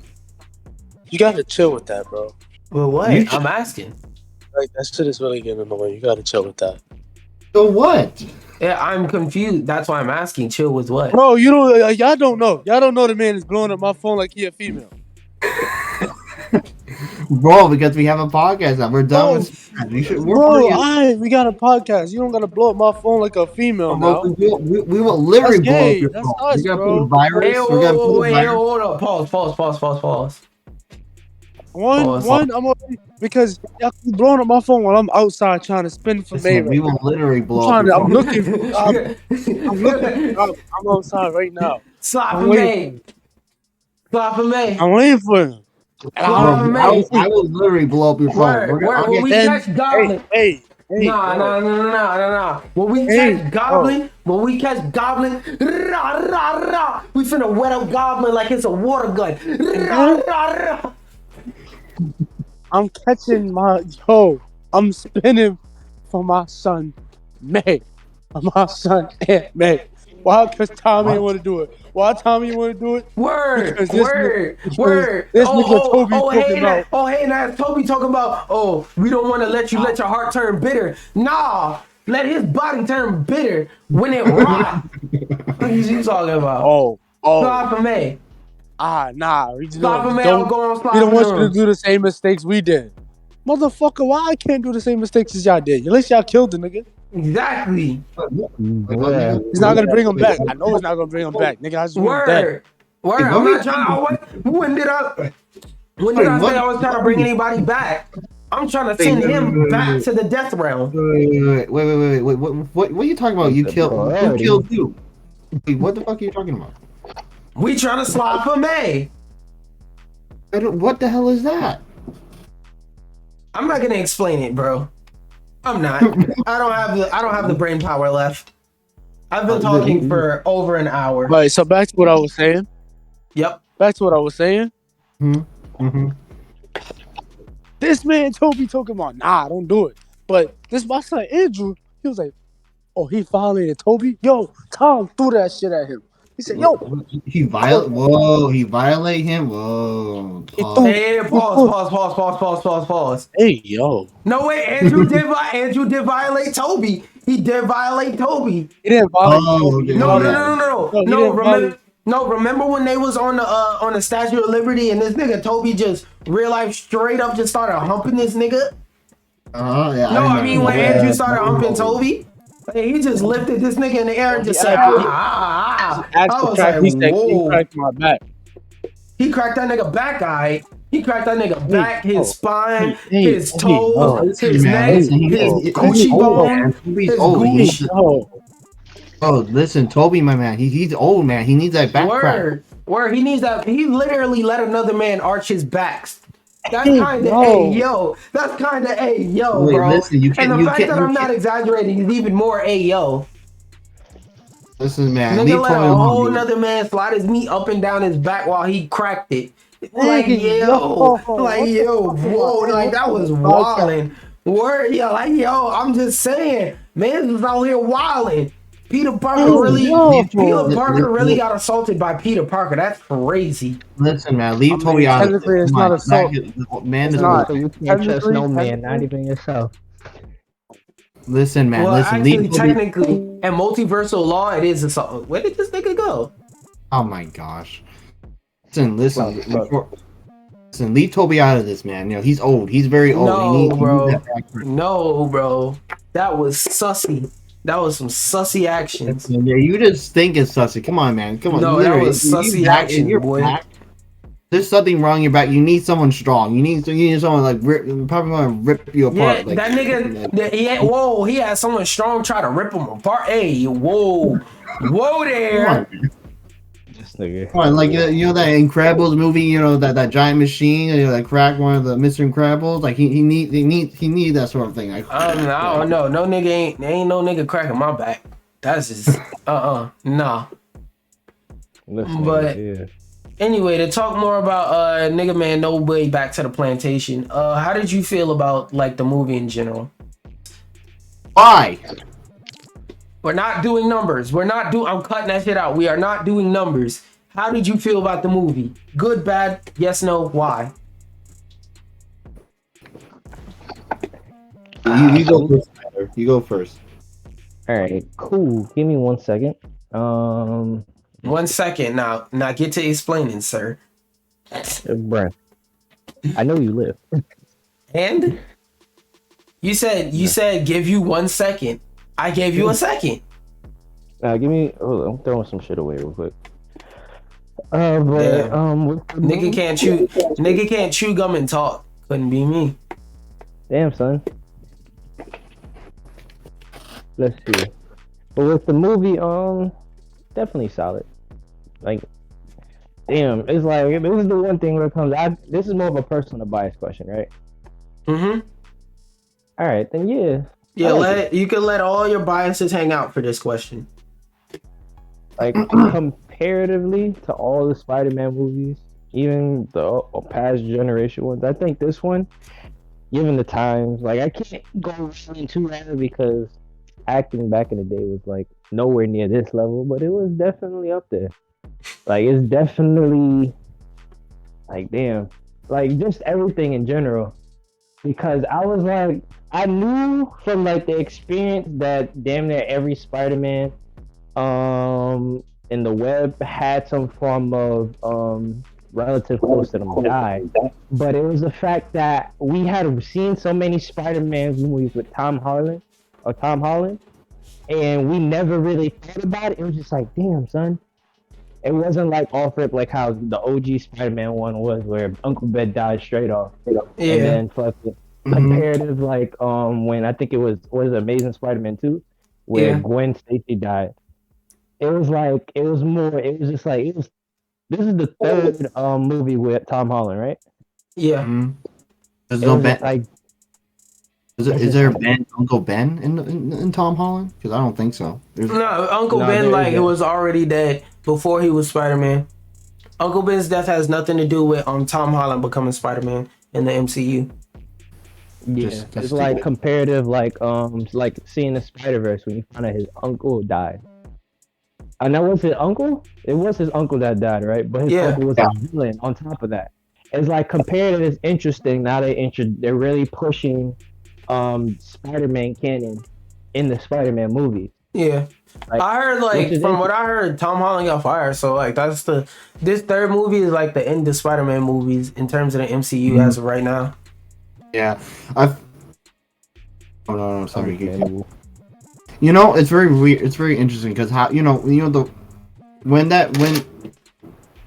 Spider-Man, Tom Holland Spider-Man, told Doctor Strange to tell change his spell to make everyone forget about me, like who I am. Peter Then Parker.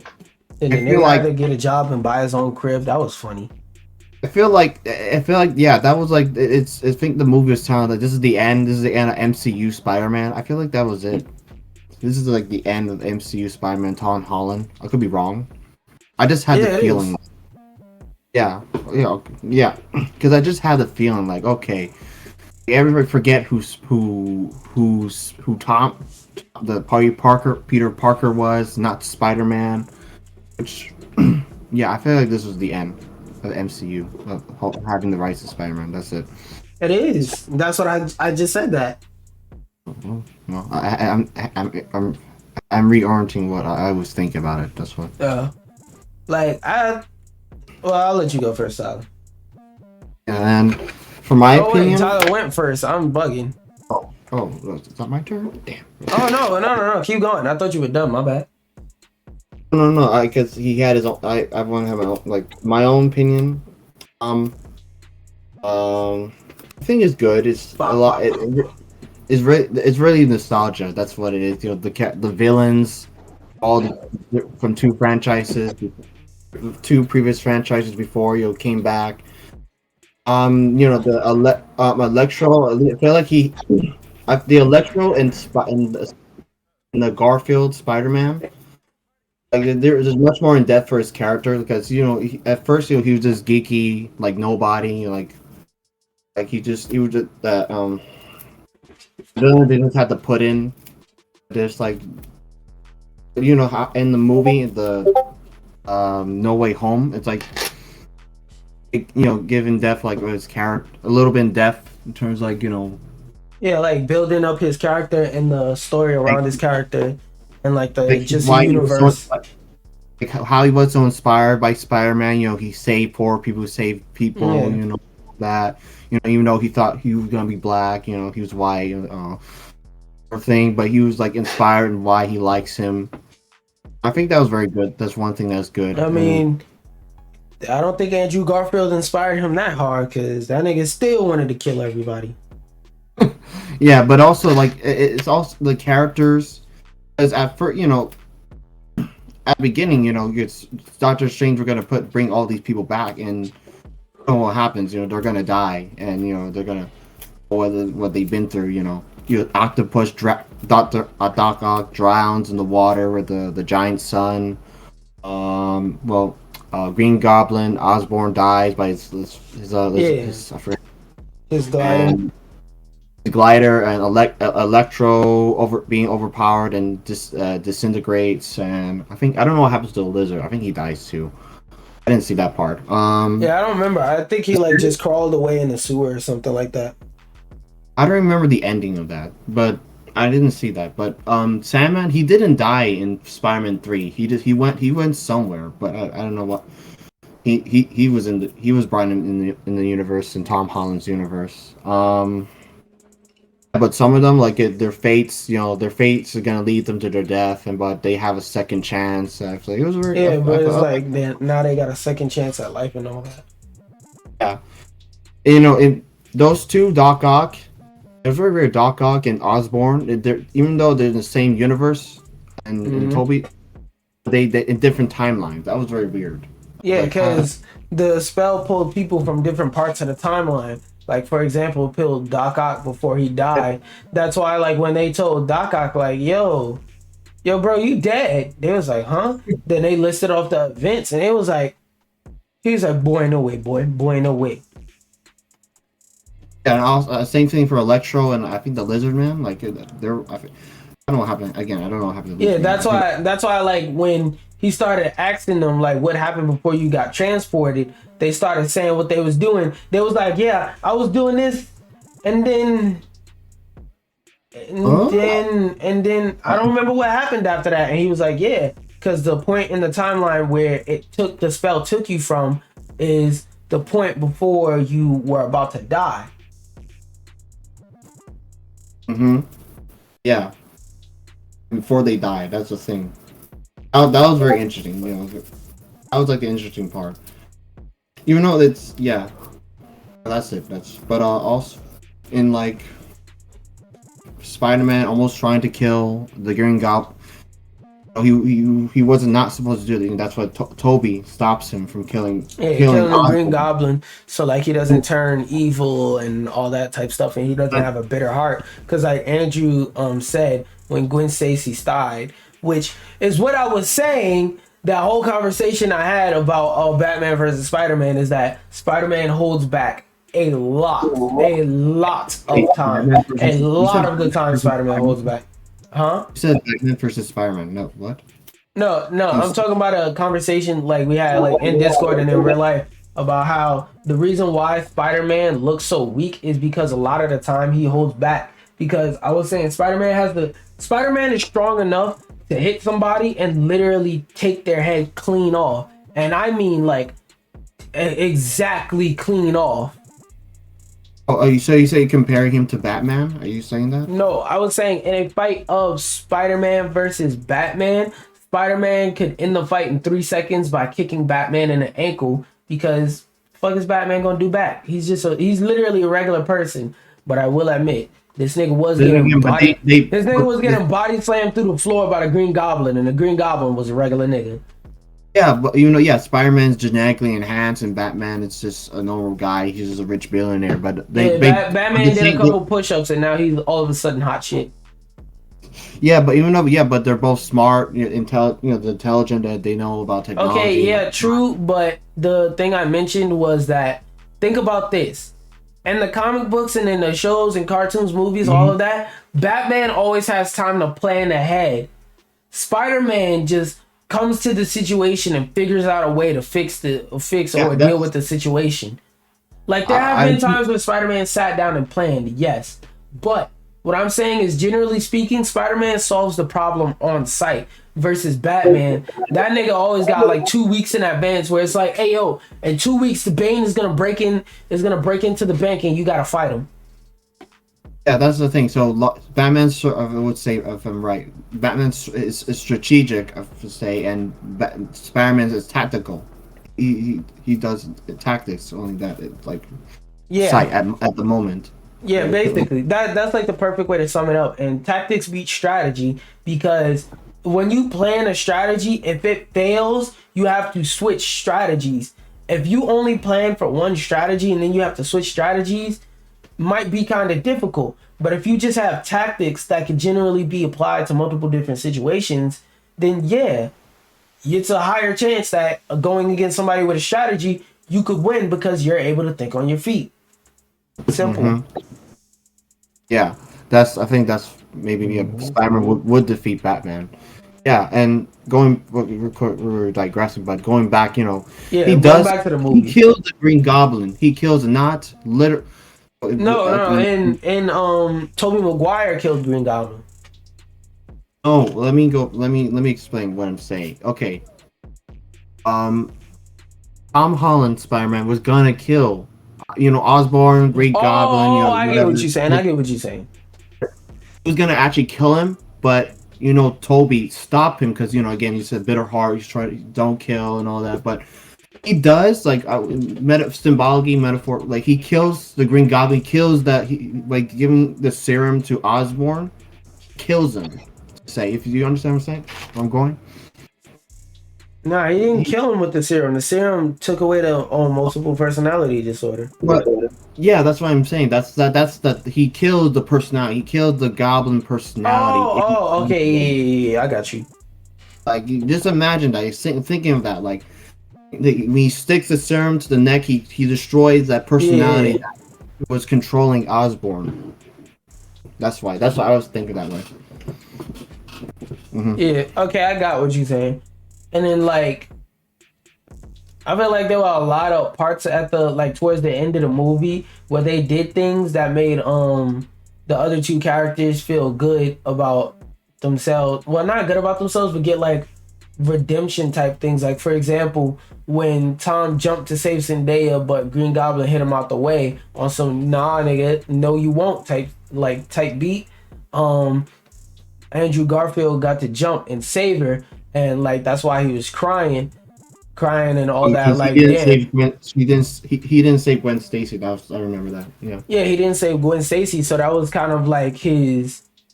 I don't know what the term for it is, but basically, like when you miss the chance to do something and it affects your life crazy, gives you PTSD and all that, then you get a second chance and you're able and do what you said you would have done in all this time in the prior situation, and you actually get to do it. It's like retribution. Damn, I couldn't think of the word retribution, so I had to explain it. But he was able to get retribution for what happened, and I think that's pretty cool. And Spider-Man was able to get retribution for what happened with Uncle Ben. Not with Uncle Ben, with him killing the Green Goblin by preventing Tom Holland from doing it, which was pretty cool. Mm-hmm. Yeah. Not physically kill him, but no. I'm talking about when Tom Holland was gonna stab him with the board. Mm-hmm. Yes, that's yeah. Yeah, because like remember when Green Goblin was sent his board back at Spider-Man, and then Spider-Man jumped out the way. Mm-hmm. Like mentally, that's retribution for him. Because think about it, Tom Holland was about to stab him with the board, and he grabbed the board and made him stop. And then Andrew Garfield slid over there, did his little Call of Duty slide, and then stabbed him in the neck with the EpiPen. Yes, that's that. Mm-hmm. Jesse. Oh, sorry. Give me a second. All right, but I was saying like basically because I know you were AFK for a second. Basically, I was saying it was kind of cool how they introduced and gave retribution to Tobey Maguire and Andrew Garfield with the scene where he caught Stacy, and with the part where he was able to catch the wing glider before Tom Holland could stab Osborn with it. Yeah, it was interesting. I think how they really handled the ending of that movie is like it's open ended to a degree, because now it's like there's so like there's so many things that is gonna affect in the future. Because it's not only like, all right, you have the timelines with the main plot. Like now the timelines are fucked per se. Like in terms of like, all right, the timelines are not normal, so those people didn't die. So now the events of Spider-Man, 3, technically 1, 2 to a degree, because we don't even know how much killing the Green Goblin persona really affected 2 or 3. Like we know his son doesn't die or shouldn't die, because in 3 that was him, Hobgoblin in Tobey Maguire Spider-Man 3. He was mad at Spider-Man for killing his father. So but now in theory he can send his father back. But technically speaking, nobody knows who he is, so it kind of doesn't matter. Yeah, it's like nobody knows who he is, but the fact of all right, now his father won't have to die, and the events of Spider-Man 3 won't take place. to a degree. Well, we don't know what happened, but Yeah, from our yeah. We don't understanding know of what took canonically. place. Yeah, it wasn't like confirmed if those events canonically didn't happen or if it's a case of, yep, the whole movie happened and yeah, it don't matter. It don't matter. None of that shit means anything. We don't know if that is canon or if that movie was a self-contained incident to where it doesn't affect the canon. And then it's like not only that, because we're still talking about What were you guys talking about? we could talk about what is it, ending scene stuff, like after like the actual Oh credits and wait, stuff. Yeah, hello. that's what we was talking about. Cause like most What of the were you guys movie, talking about? I was calling someone. I was out of the room. end of the movie. We're talking about the end of the movie. But most of Uh, the stuff we were talking about was mostly like end of the movie stuff. And like the middle of the movie I kind of touched on it a little bit, but not too much. And I really like how to like they really embodied the world and made it so that you understand why Spider-Man having his identity revealed was so bad. But what I find funny is that him having his identity revealed in the grand scheme of things in that movie did not fucking matter that much. Like, oh, you didn't get accepted to a college.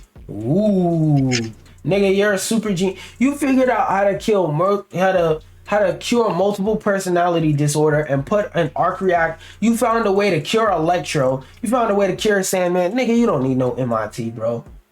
You don't need it at all on any level. It's plot. That's why plot is for plot. yeah, We I need to think that understand that. I think that was a problem. I don't know. They should show what was so very detrimental to him, and not just because a lot of people around him were getting affected at least. But Yeah, I don't, no, it should- yeah, I understand because that was the main plot point of the movie. The main plot point was like, I know that if people know my secret identity, everybody around me is gonna get hurt, and that's why like Doctor Strange basically told them, all right, here's how you can solve that. Cut that shit out. But Spider-Man was like, no, I don't wanna. So that's why he went to Doctor Strange and was like, hey yo, can you manifest destiny this shit up out of here? And then when he kept trying to change his spell mid-spell and messed up the multiverse, which for those of you who heard Loki, no, I like a lot of theories were saying that he heard when Wanda did the whole thing in the bubble. That wasn't big enough for him to care about. It was Doctor Strange. And I knew it wasn't Wanda when I heard it. But long story short, for those who watch Loki, that's what Kang heard. Because that broke into the walls of the multiverse itself. And like opened up a portal to where everybody who knew who Spider-Man was coming through that portal. They wasn't coming through to ask questions. They was coming through to beat his ass. Cause like for example, like if you look at the outlines, there was a lot of different characters. Like the time police. no, not the Time Police. Fuck the Time Police. I'm talking about when they walked through the portal. Remember when Doctor Strange was on the Statue of Liberty with Captain America's shield and the reality started cracking and you could see the outlines walking through like Rhino, Black Cat, Scorpion, and all that. Like during that part. It looked like constellations. I'm assuming. I don't know. No, those were people. They were coming into the galaxy because when he opened the spell said basically everybody who knew that Spider-Man was Peter Parker can come. He didn't specify basically everybody who knew within this universe on this planet. He just said everybody ever. So the spell just said everybody from every reality that knows that Spider-Man is Peter Parker, pull them into right here. So a lot of villains was coming through to beat his ass because they was like, yo, bro, you caused me so much pain and grief and now I get to jump you? So like Scorpion or like Venom or like yeah. everybody. I forgot who. I don't know. Like the Rhino, like everybody, like Kingpin. Yeah, Kingpin, everybody. Oh. Yeah, that's why Doctor Strange during the spell, he was like, stop messing with my spell. Because when he said basically everybody that knew I was Peter Parker before, it pulled in everybody that knew he was Peter Parker. It ignored everybody from the Marvel Cinematic Universe that knew he was Peter Parker. It pulled in everybody from every universe ever in existence that knew that he was Peter Parker. If that were that, would there also be equally a lot of Spider-Mans to come into his universe? Exactly, that's my point. Like there will be like an equal. There will be like an equal battle. I could be wrong, but you know there was like. Not really. You know what I mean? You know Because the if you think villain. about it, when Peter Parker, when those two Peter Parkers came, they came by accident. He wasn't looking. He didn't look for them. So technically, it wouldn't have been an even fight. It would have, because from what I saw in those constellation looking things, I didn't see not one other Spider-Man. So technically, he would have just had to rely on all the other heroes that knew his secret identity that came out them portals. Like, for example, Tony Stark, Black Cat, and all that. He would have had to rely on them pulling up saying, yo, why is it all these villains here? And even with that, that would have been an all-out war. Because imagine Iron Man standing there and there's a version of the Mandarin that just pop out the portal Iron Man, Iron Man in that time is dead. He's dead. He doesn't exist anymore. It doesn't matter. We're talking about timelines, sir. We're talking about the multiverse. But no, it's only Spider-Man. No, it doesn't matter. Because yes or no, does Iron Man know Spider-Man's secret identity? Yes. So that means in another universe or in another part of the timeline where Iron Man didn't die yet, or maybe he didn't die at all, he knows that Peter Parker is Spider-Man and he's still alive and he can get pulled in. Because remember, Doc Ock and Green Goblin and Electro and a few other people were supposed to be dead. They're supposed to be dead and gone. But they're here now. So it doesn't matter if they're dead or not. It just matters if they exist. And in the multiverse, yes, they do exist. Like I said, imagine Iron Man come out the portal. He see the Mandarin over there. He see another Iron Man over there. He see Spider-Man finna kill somebody. All he knows is, what's going on? It's time to fight. That'll be very, very interesting. No, it wouldn't, because that's just gonna be 2 hours worth of fight scenes. That's not gonna be really interesting. Just at the concept, at least imagine just tickling the imagination. That'll be very interesting. All the villains we never seen in the MCU or whatever. At least that all there. Just at least having imagination about that. Well, it specifically has to be all the villains that know he's Peter Parker. Yeah. But So, still, that's not the point. We kind of got sidetracked. What I was saying. I'm sorry. Wait, this one. So would there also be like friends or like heroes that know? Yeah, that's what I said. Oh. Bro, I don't know. Bro, go take your medicine. I don't know what. Deadpool will come. Deadpool will come. Some version of him will be able to. Okay. Bruh. I know with the movie, bro, I think what I did like is the main undertone is now they're starting to introduce the multiverse, the concepts of multiverse into the MCU. That's like they're introducing it heavy with the next Doctor Strange movie that they announced at the end of the movie. It's just like, damn, it really it's crazy because now it's like that means like they could start pulling from anything comic canon, like they could pull No, it was already pulling from comic canon. Huh? It was already pulling for comic canon because, like, for example, the Spider-Man No Way Home was based off of One More Day. I know in general MCU, like in terms of like Marvel as a whole, MCU specifically sits outside of the normal Marvel canon, normal comic book canon. That's why I'm saying specifically comic canon. Actually, it doesn't. It doesn't? No.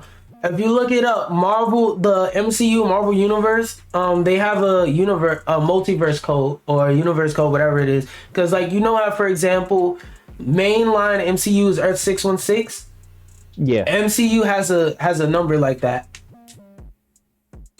What number is that? What is that?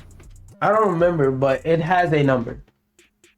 So What? they are actually in a comic. I just said I don't know. I mean, we can check real quick because that's one of those things that is important because I know with MCU in general, then that 100% comic book accurate with any movie, any form of No, I'm just saying they pulling from like storylines and stuff like that. But I'm saying in terms of canon or all the comic books, it is. It's just they ignore it. Well, they're probably not gonna ignore it as much now because, you know, besides the fact that there's gonna be crossovers and stuff like that, the multiverse. So theoretically speaking, they can now touch on that, but before they definitely couldn't because people weren't ready for that concept. They have to introduce it and break it down very, very slowly. Because like now Yeah, that they've introduced the concept and they have Loki that really broke down the basics of it.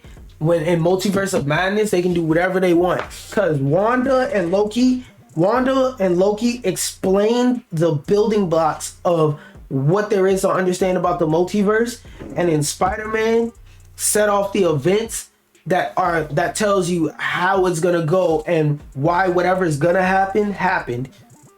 yeah. No, I gauged that from the movie.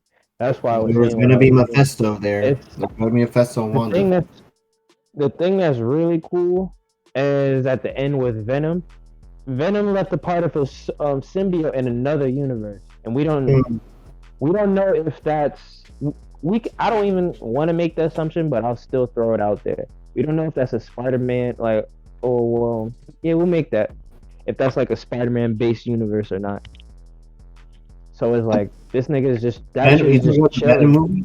You talk about the Venom movie? If it's Spider-Man? No, we're not talking about Venom No. specifically because at the ending credits there was a scene with Venom, and he got the Venom from the current MCU universe that we watched with Tom Holland. He accidentally slipped through from their world. What we watched, he slipped through the fucked up reality to another universe. And so he left a part of the Venom symbiote by accident when he got pulled back. So that means part of the Venom symbiote is chilling in some other, universe that we don't know. So that means we can now have movies about different universes, which is gonna be a mindfuck in itself.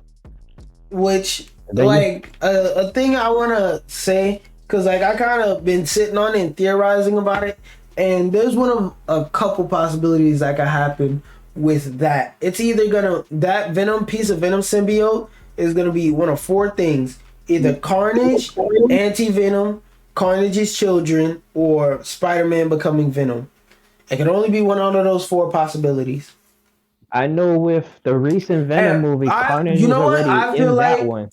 I feel like, So yeah, because of that, I feel like it's most likely Agent Venom because, like, kind of nobody cares about Carnage's children. And, like, Flash is already introduced in his universe. He's already an asshat and he's already, like, claiming he's Spider Man's friend and all that. So, what they're going to do, I feel like, is make Agent Venom because you have to introduce Venom before you introduce Anti-Venom. And those Venom movies are supposed to be uncanon. I mean, not uncanon, non-canon. So now it's like, there's so much they could do with that. It's like, are they gonna have it as a series? Like, my main thing is, are they gonna have it to where in like theaters or like movie wise, we're gonna have to follow two separate Marvel canon or MCU canon, or is it they're gonna just transition that more into like a show based thing, like similar to Daredevil? So it's not age to watch. They're not. That's gonna be annoying to keep track of. Well, I mean, most people ain't gonna keep track of it, so there's always that. Because like the inevitable thing about comic books and comic book movies and connecting them together, you're eventually gonna get to a point to where it's confusing. Because like the MCU is over 10 years old, so if you wanted to binge watch every Marvel movie, like every officially canon MCU movie, we're not including the stuff that just became canon in No Way Home. Every officially from the start when they made it, they said this is an MCU movie. That's 10 years worth of movies you gotta watch. And then it's not like they did a movie a year. Over the years, they started putting out 2-3 movies a year. And then there's Netflix series. Then there's TV specials. Then, like I said, we ignoring all the cartoons that's canon, all the comic books that's canon. We're ignoring all of that, the games, everything. We're ignoring that, and we're just going by the movies and the movies only. You still gotta watch 10 years worth of movies to even understand why we are where we are. And we're not even gonna talk about how the movies were in theory released out of order, so you have to watch them in canonical order. Yeah, that's true. That is very Because, like, realistically speaking, when it comes to MCU movies, if you skip certain movies, some things aren't going to make sense if you're trying to figure out everything. And then even when you watch all the movies all the way through, you're still going to have to go back and rewatch all of them to fully understand it. A lot of the movies. Because, like, at the beginning of the MCU, the way they just structured and designed it, you would think that there's a lot of plot holes, but really it's just questions that are going to get answered later. Mm-hmm. Lordy. That's not surprising. Because I end up seeing the order in which they take place is some dude, did it on YouTube or it was at least Facebook post, and the order you're supposed to watch like everything was like phase 1 Marvel, phase 2. It's like an image. No, not phases. I'm talking about canonical order. Like, for example, Captain Marvel, Captain America, the First Avenger, not phases. No, I'm talking about how he had it ordered out. The phases are laid out in chronological order of this movie released in 2008, this movie released in 2010. I'm talking about, like I said, if you watch it in canonical order, first you watch Captain Marvel, then you watch Captain America, the First Avenger, then like going on that order, not as in Iron Man 1, the Hulk. Because like the Hulk movie honestly doesn't matter that much. The first Hulk movie, right? Well, both of them are kind of like, yeah. No, I'm not talking about the 2003 one. I'm talking about the 2008 one. The 2003 one technically isn't canon yet. The way the image that I'm referencing, the image that I'm referencing, he had it later. It wasn't in order of how the specifically came out through date. Because I already noticed in the image, everything was out of order. Like he had Thor in some weird ass spot, like the first Thor. They had to fight that big ass metal shit. Because I remember, when I went to watch Avengers, my uncle when he took me, he didn't want to feel like binge watching all the other movies, so he was like, all you really need to watch is Thor for it to make sense. But that was like at the time, like for example, Iron Man had damn near nothing to do with Avengers at the time, other than how did Iron Man start. But in the future, Iron Man 1 became important. So it's one of those things where it's like, yeah, you kind of got to watch it in order. And like, for example, if you watch it in order, you watch Iron Man 2, then you turn right around and watch Iron Man 3 if you're watching them in order. Then also, how do you deal with movies that were taking place at the same time? Or one part of the movie starts at one part and then another. Like, for example, Black Widow. It's kind of hard to watch all the movies in order unless like you edit out those certain parts that aren't gonna make sense until you get to those parts, which goddamn, that would be a complex and long movie. That's like a lot of it's just a lot. Then also another question is like the stuff that happened off universe that's now canon, like Tobey Maguire Spider-Man and Andrew Garfield Spider-Man. Fuck do you put that at? Right.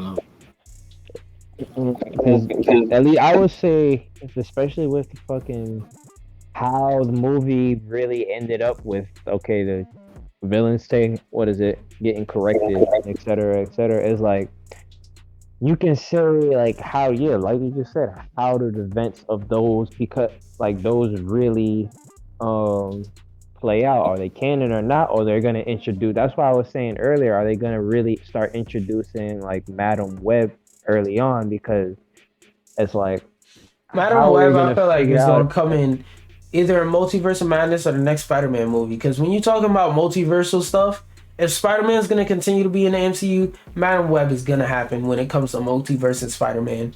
I'm surprised they didn't do it. She's a Spider-Man character. Basically, she's like the reason why Spider-Man, she's the secondary part as to why Spider-Man is Spider-Man. Looking at Matter Web. Okay. Matter Web? Are you saying that right? Yeah, Madam. Yeah, Madam. Like, thanks, Madam. Madam. Oh, you say that, man. That's what we said. It was like, it was implying it. That's why it was like when they were, what is the other the other Garfields. When Tobey Maguire and Garfield, I'm gonna start calling him Garfield, but Garfield came to where, what is it? Ned and what is it? MJ was. They were like, oh well, we have to help him. I'm just like, it's like they're throwing a lot like shots to imply, okay, they're gonna start introducing more Spider Verse stuff into this. Yeah. So I'm just like, all right, cool, because I unironically funny Spider Verse was a thing. And I was just like, all right, cool. Yeah, because even stuff like where he hopped out of his body and his body was still moving by itself, and he had like the spider sense tingling when Doctor Strange was trying to take it out of his hand. Only reason he could do that is because Madam Web. Because what most people don't know is initially when he got bit by the spider didn't really do that much. But Madam Web came through and said, "Here you go, just so you can survive the bite." And then after he survived the bite, he kept like some of the power or whatnot. That's more or less how the story goes. Skipping details, but basically.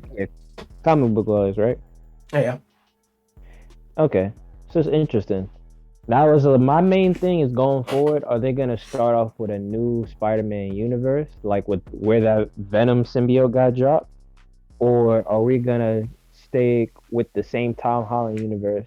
I think because Tom Holland's quitting, he more than likely is not. But I mean, personal bias. Even though they changed the actor, I would want to see where that Spider-Man history story would go. If they change the actor, I don't want to see it. Yeah, That's why I say that. It's just like, damn, because it's like me personally, I don't. Talk. Like, I deadass just don't want to see like another. Like, I want to see more longevity out of Spider-Man in terms of like movies and as a series when it's made in theaters. It's just like, damn. It's like Spider-Man 1, 2, 3, and I understand that's more of like an actor thing, especially when it comes to dealing with like the people, like crowd-wise, when people watch it and they see it might turn people off because they don't want actors, all that logistic shit. It's just damn.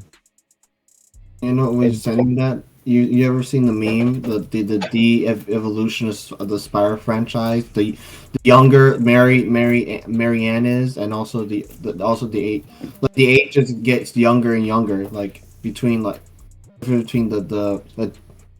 Yeah. Tobey Maguire, the Andrew Garfield one, the Tom Holland one. It's like Spider-Man gets younger, and Mary Jane, yeah. Yeah, because Tom Holland was straight up in high school.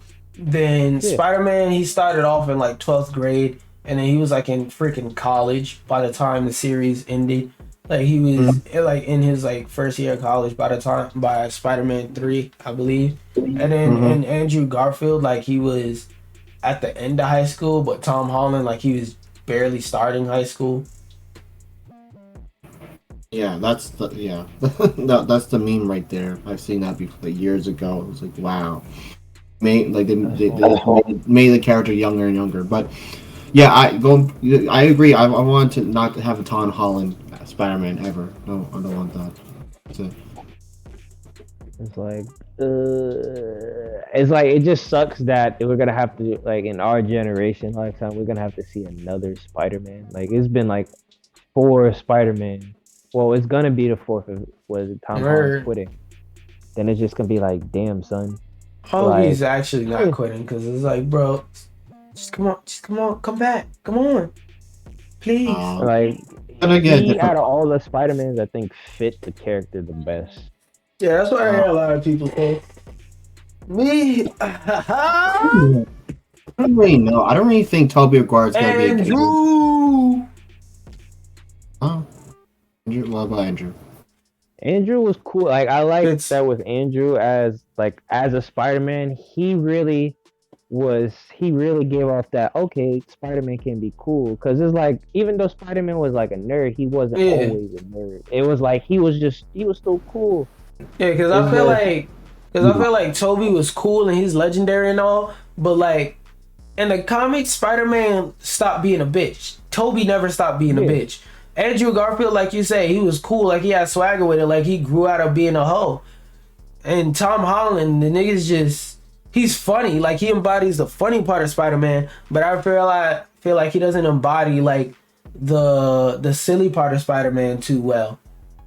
It's like it's like compared to like how we know of like comic book Spider-Man. Like he was all of that. He was smart, he's cool, and he had like the witty comebacks. Not like Daredevil level. I mean Daredevil, Deadpool Yeah, I level, was but about it to was say. still enough to be. It was still enough to be, damn, he's a fleshed out character. Now it's like you said, I think my problem with Andrew Garfield is that he was a little bit too cool. Like in terms of just even being a character, he seemed like I'm just a nigga. Like I'm just swag. Like and he's just swaggy all the time. Are you talking about the Tobey Maguire one? No, He's no, too no, cool? Andrew. I Andrew. heard he was acting like quite. I don't know. I think I used to hear complaints like how he plays his character. He's too emotional or something. I don't know. I that's another thing I'll say. Like he was really expressive, even though like he was a character that was just too cool. Like he was very expressive, and I think like out of all the Spider-Mans, he had the most range because it's like Tobey Maguire. When that nigga was crying, bro, you want to look at him like, yo, bro, that it don't look like you're actually sad. It just looks like he stubbed your toe. Like all of his sad faces feels like he stubbed his toe. Like Tobey Maguire is basically either scared or happy the whole movie. Like every other emotion he makes, it just looks the same. And in Tom Holland, the way they write his character is just, I'm funny all the time. I might cry a little bit, but most of the time I'm funny. And it's like, doesn't really embody Spider-Man. It makes Spider-Man feel like too much of a superhero. But Andrew Garfield, I feel like they hit that sweet spot of like, yeah, I'm a real person. I think it's I really. get sad. I think the Can Tom. I I think that's finish, really. sir? Sir, can I finish? Fine, whatever.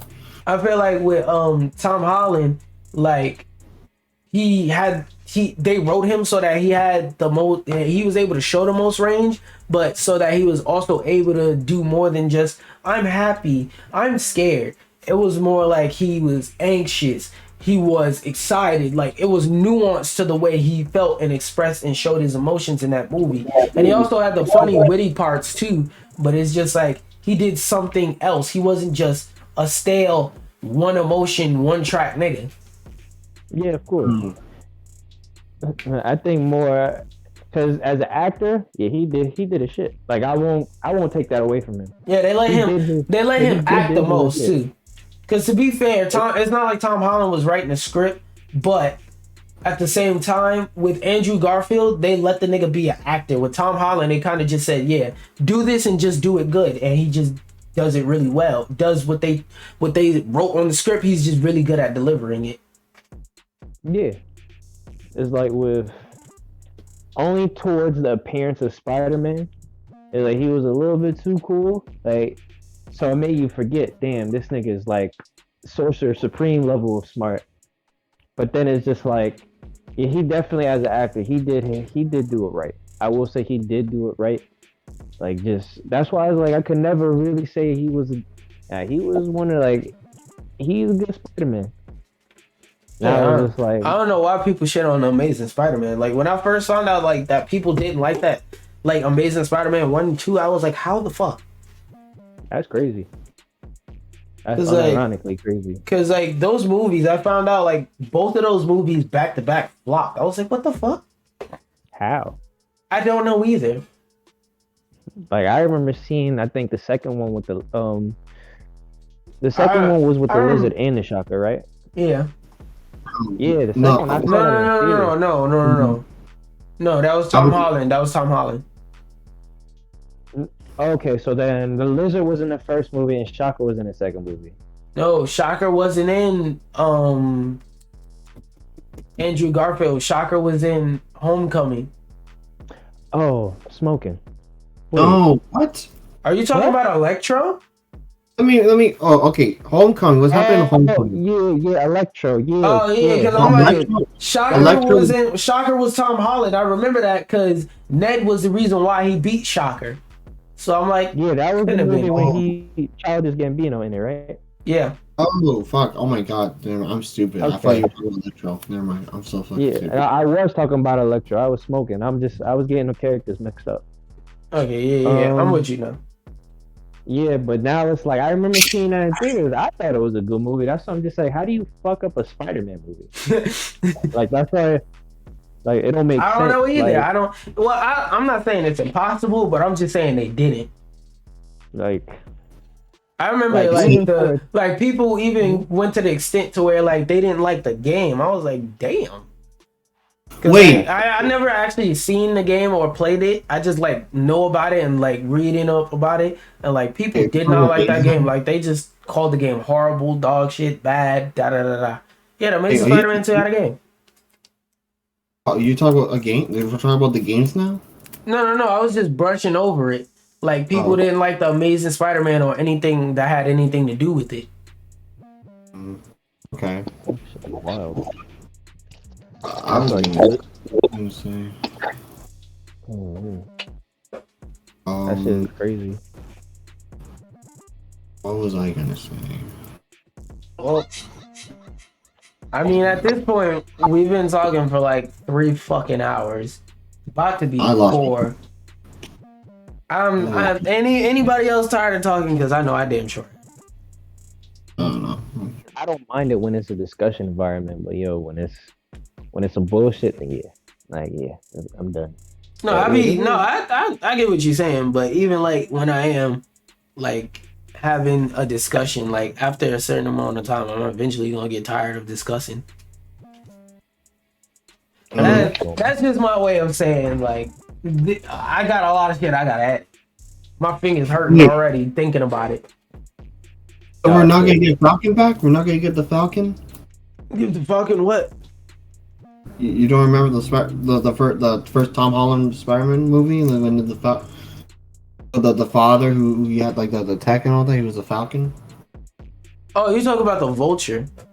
Oh, sorry, the Vulture, yeah. So we're not gonna have the Vulture back? Is everyone's gonna forget him? Including the Vulture. Ain't nobody forgetting the Vulture, man. He was literally whapping the Vulture's daughter's coochie and then went and beat the father up. That's crazy. Yo, that's unironic. Like, imagine, bro. How you whap a nigga daughter at the prom and go beat his ass and turn him into the police? That's a crazy sentence. Yo, imagine, bro. That's on a level of a girl you dealing with. She says some shit to her brothers, and then the brothers get fucked up. She sent her brothers to go over there and beat you up, and you shoot all of them. That's wild. Like they all standing in a circle, and you just drive by. Grrrah. I'm just like, bruh. But alright, with those final notes, I'm gonna say, anybody got any ending thoughts? Anything they wanna end it on? I'm somewhat of a scientist myself. I don't know. Has everyone watched One Piece right now or no? Fuck no. Oh. Like I said, the dinosaur speaks. That shit was mad funny. It was mad funny. I feel like that's gonna be a meme. I feel like that's gonna be a meme. Like, damn, the dinosaur speaks. People gonna like make it all kinds of racist stuff. Hey, what are you talking about? Dinosaur Speaks, dude. The series is still going. No, I'm talking about the movie. I'm talking about Spider-Man, bro.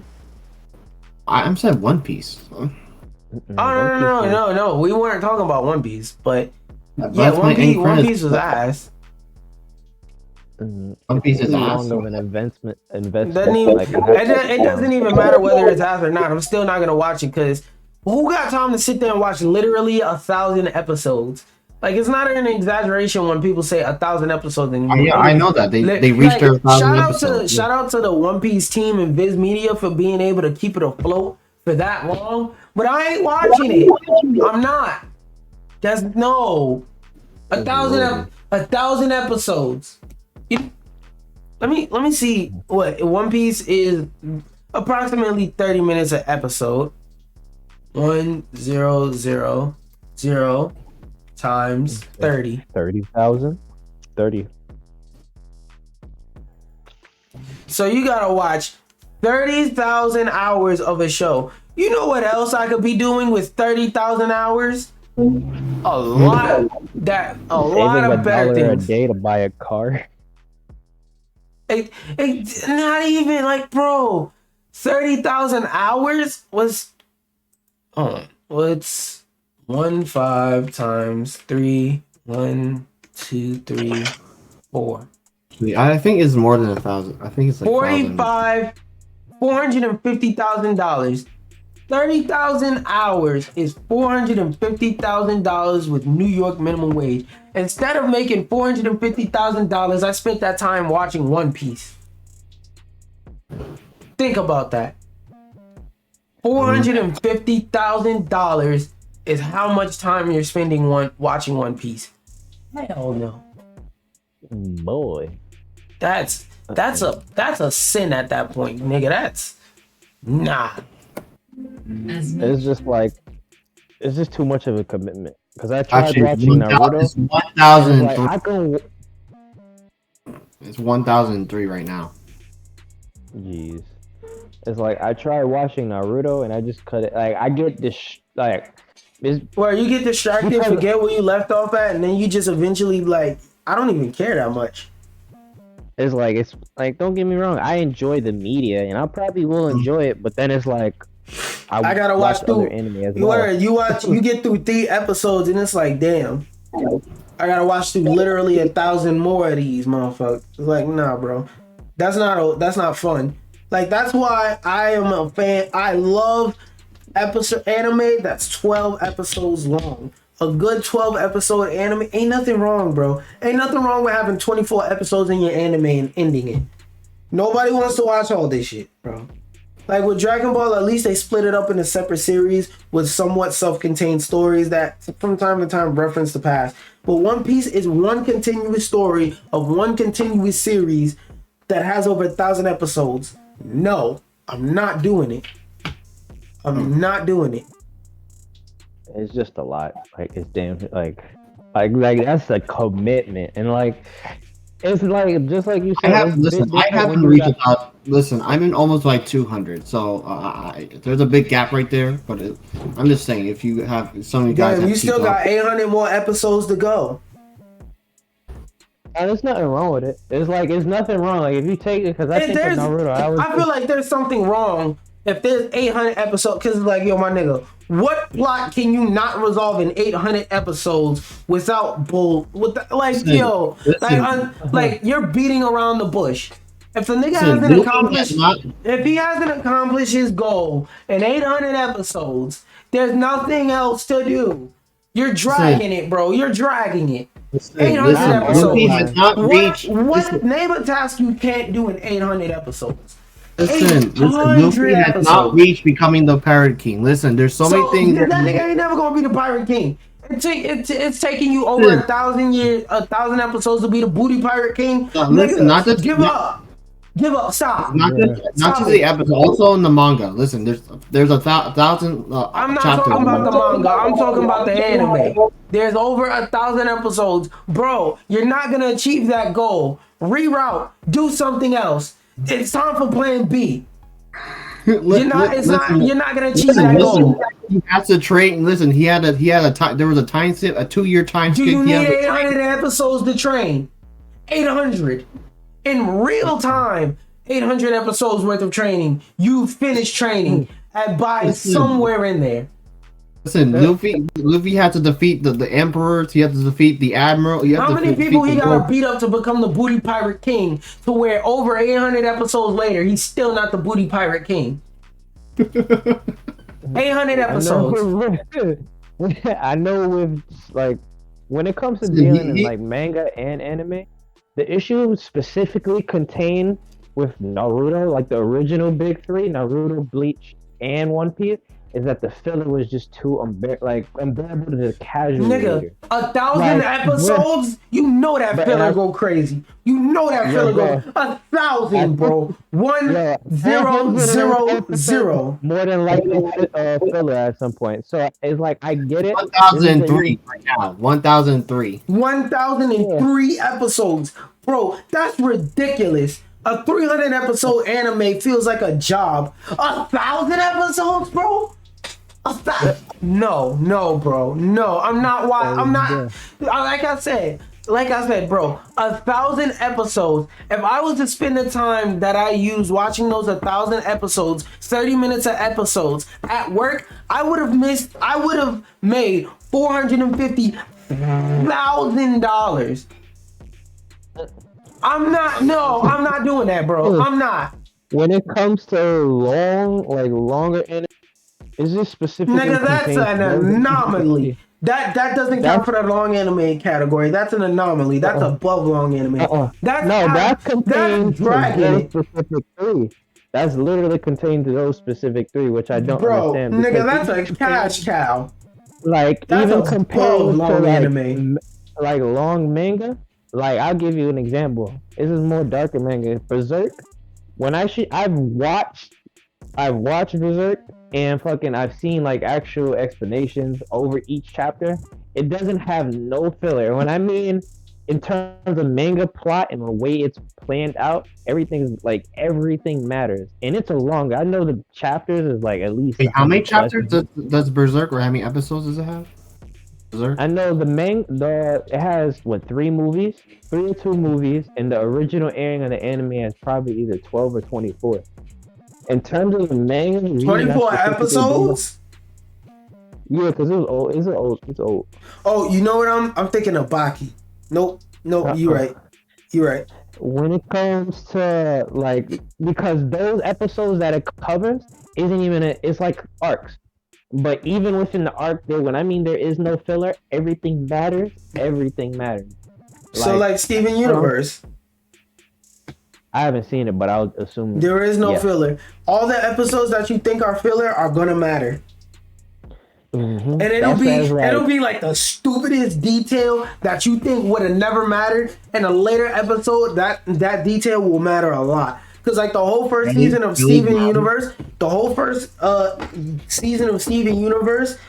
seems like a bunch of BS filler. But when you get to the later part, you realize, oh, that wasn't filler.